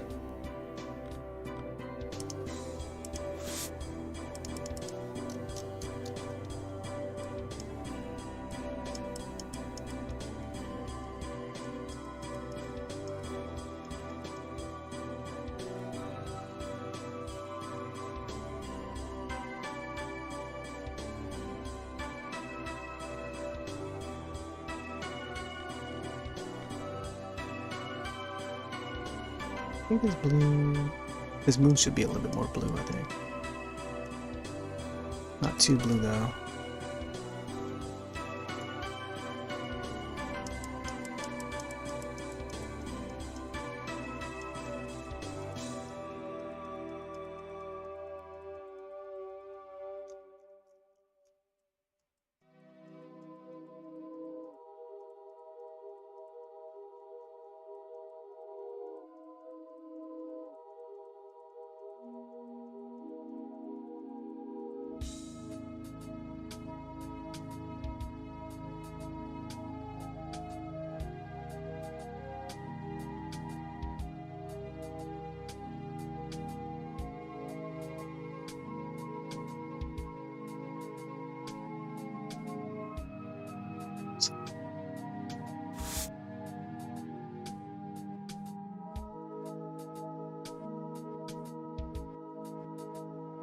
Let's draw this in.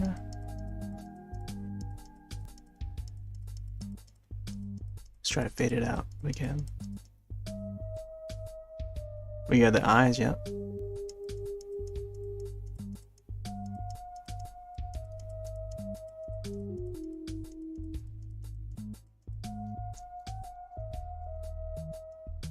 Gotta go for that intense look.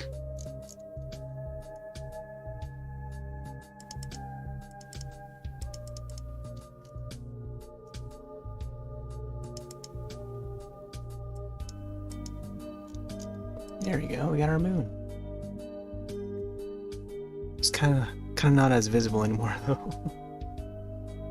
Alright. Man, I feel like I maybe should have done the background a little bit more.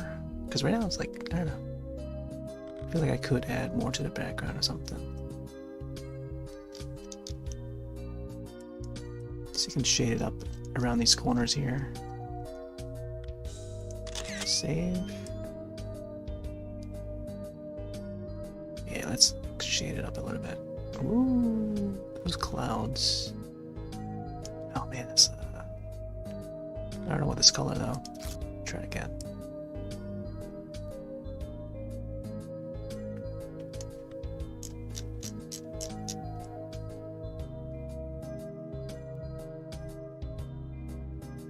Let's do like a little gradient.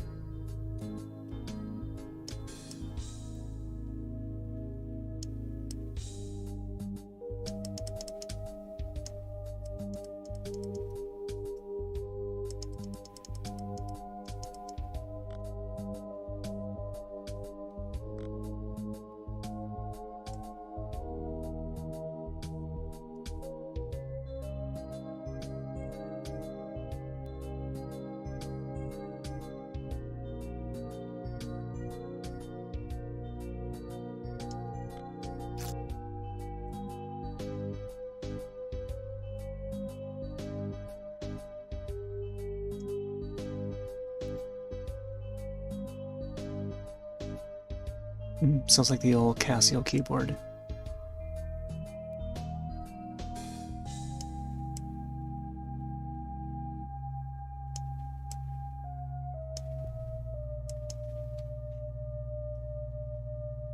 Alright, I'm seeking some shades down here. Let's go a little bit bigger. And darker. Oh.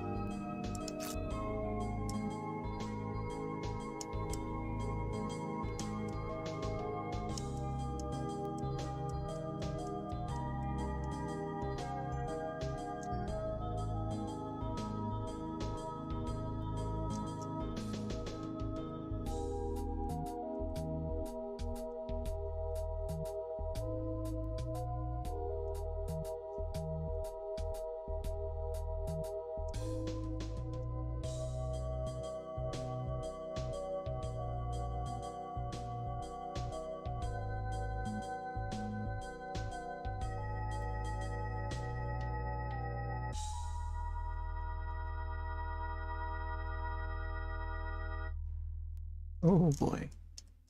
My mouse is going haywire.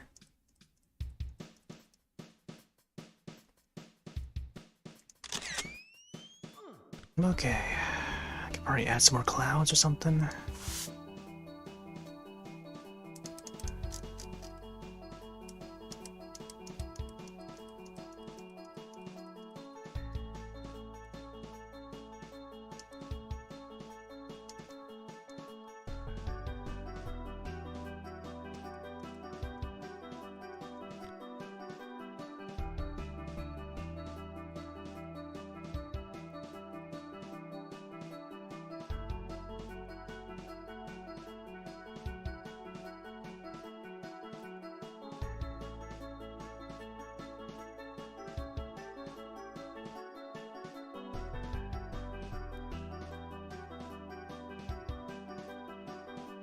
Maybe like one small one over here or something.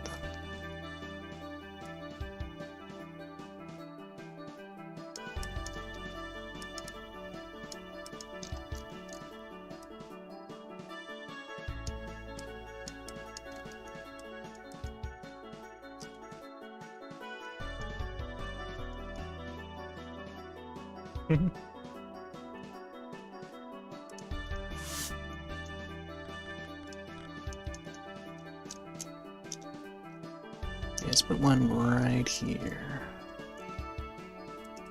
Oh, that's a really strong one.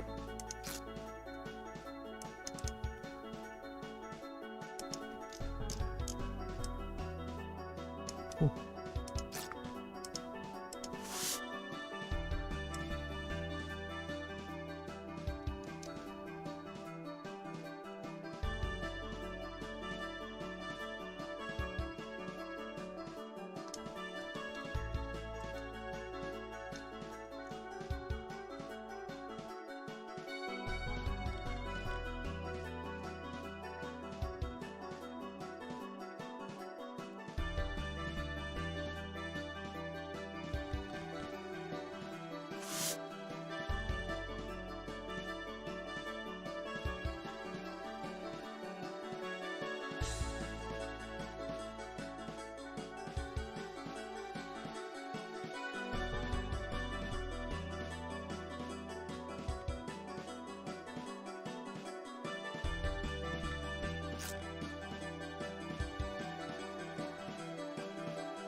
Like how like some of these clouds have like the outline. Meanwhile, this one doesn't. I'll add like I don't know, a little bit of lines here. I don't want them too detailed though.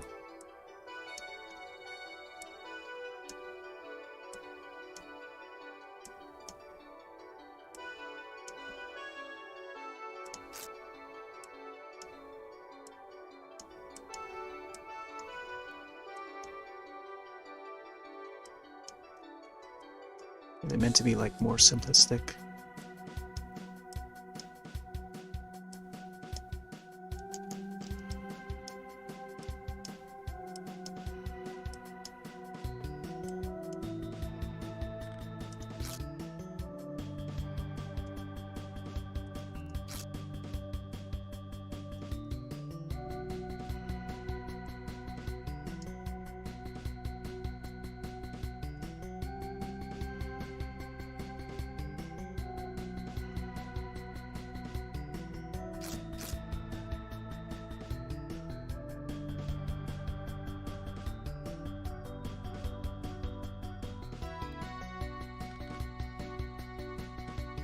Okay.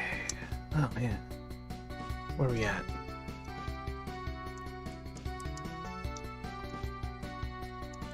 Okay. I think we're just about almost finished. Still don't know about the water though. They're just kind of like random. So contrast against the sky here. I feel like I could have, I don't know, probably should have added like more gradients in the background here before I drew over it. It would have been nice. I think I might just leave it at this. Oh, wait.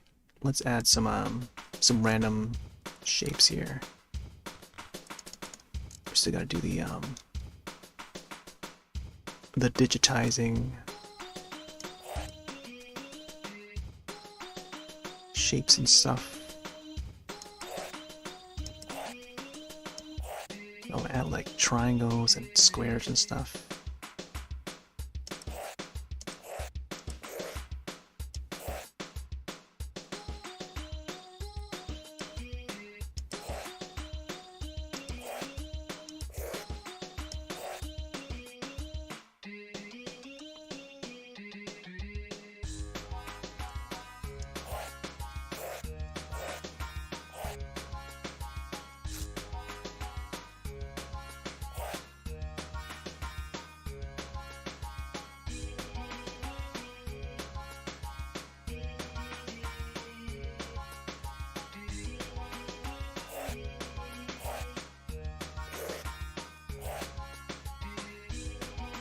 There you go, something like that.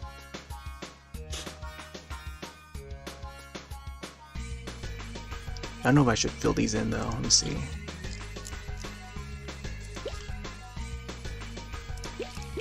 Oh boy.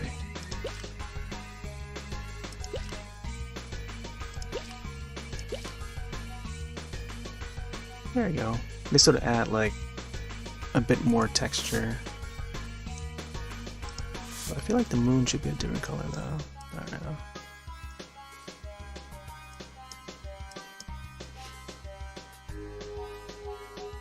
It's fine. Let me see. Maybe I should darken up the nose a little more.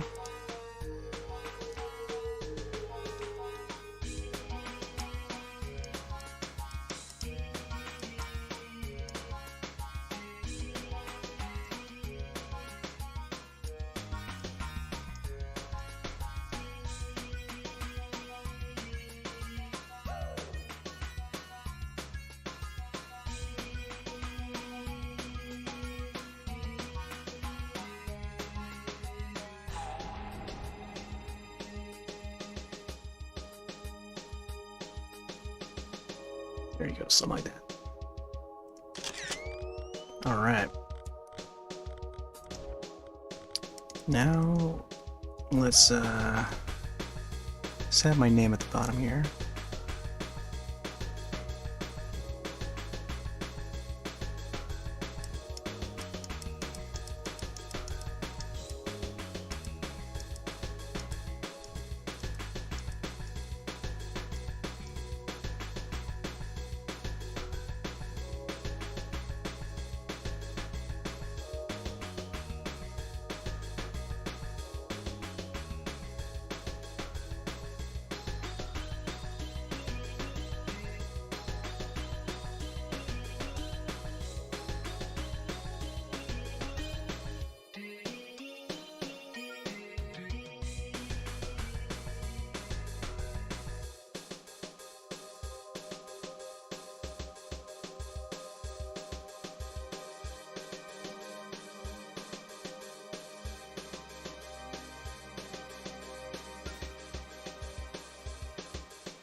And the year.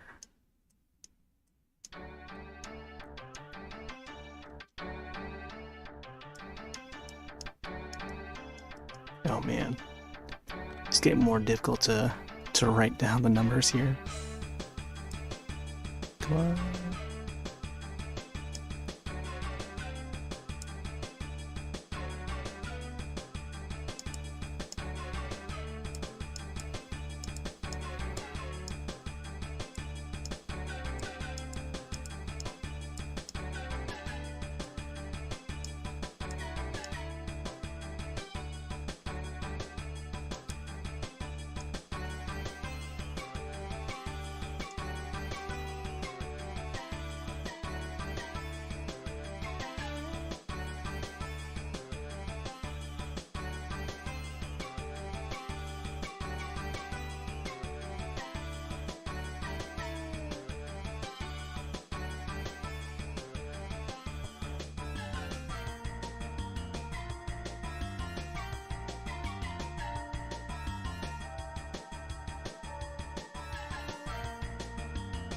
Yep. 2023. This is our second drawing in 2023. Done and scribble it. Oh boy. Yeah, that's a lot of stuff. Let me see. I'm gonna add one more. I forgot about the leg. I could probably add like a little highlight. That's another thing too. I forgot about the highlights. That's okay. I don't really need to do much else. Oop.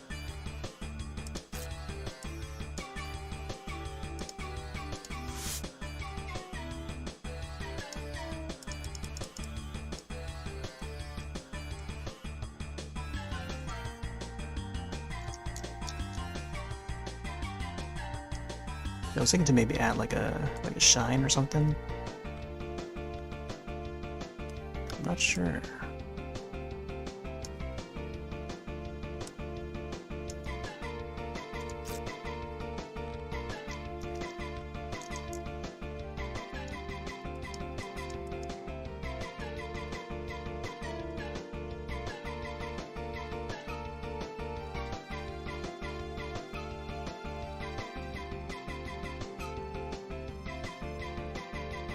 Yeah, I think that's all I'll add right there. Yeah, I feel like the goggles should be a little bit more darker too, but yeah, it's okay. I think I'll just leave it as is right now. Alright. So this is it. Wish I could add some more details to it, but maybe I can do it afterwards. I don't know. I guess I could submit? I probably don't have to, but I don't know. Oh man, look at that thumbnail. I feel like with a drawing like this, it should be like more red. Oh, that's what I should have done. I should have made the background more red for the Lunar New Year stuff. I feel like this is like too blue. I don't know. I could probably just upload it as a regular drawing.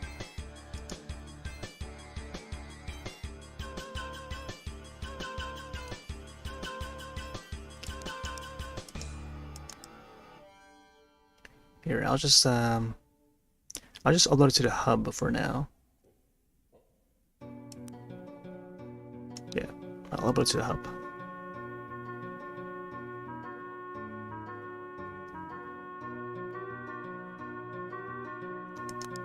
I'm not sure about the Steam yet, Steam community, but I'll probably do this when if I feel like I want to come back and maybe finish this. But yeah, so this is it. Save that. King Kazma from Summer Wars. Took about 4 hours. Not my longest, but you know, I've definitely spent longer hours for other drawings. But yeah, they came out pretty decent. I like the pose. came up with it pretty quickly. But yeah, I think this is where I'm gonna end it. So tomorrow I may possibly hop onto some more Monster Hunter 3 Ultimate. Not sure. If in case there's something else that comes up, I may want to broadcast that. So, but normally Thursdays would be, you know, a throwback to whatever game, such as Monster Hunter 3 Ultimate on the Wii U. So, we'll see what happens. I'm gonna take off for now. This will all be archived to a playlist, so be sure to swing by the YouTube page if you want to catch more of this, or any of the past drawings I've done, and or any other games that I've broadcasted in the past few years. They've been all set to a playlist, so here's a command for that.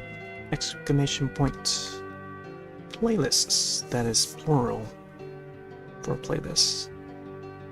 I'll even pin it to the Twitch chat for folks over on Twitch to make it more convenient. So that's it for now. I'm gonna take off. Have yourselves a wonderful rest of your night and or day, and I'll see you in the next one. Later.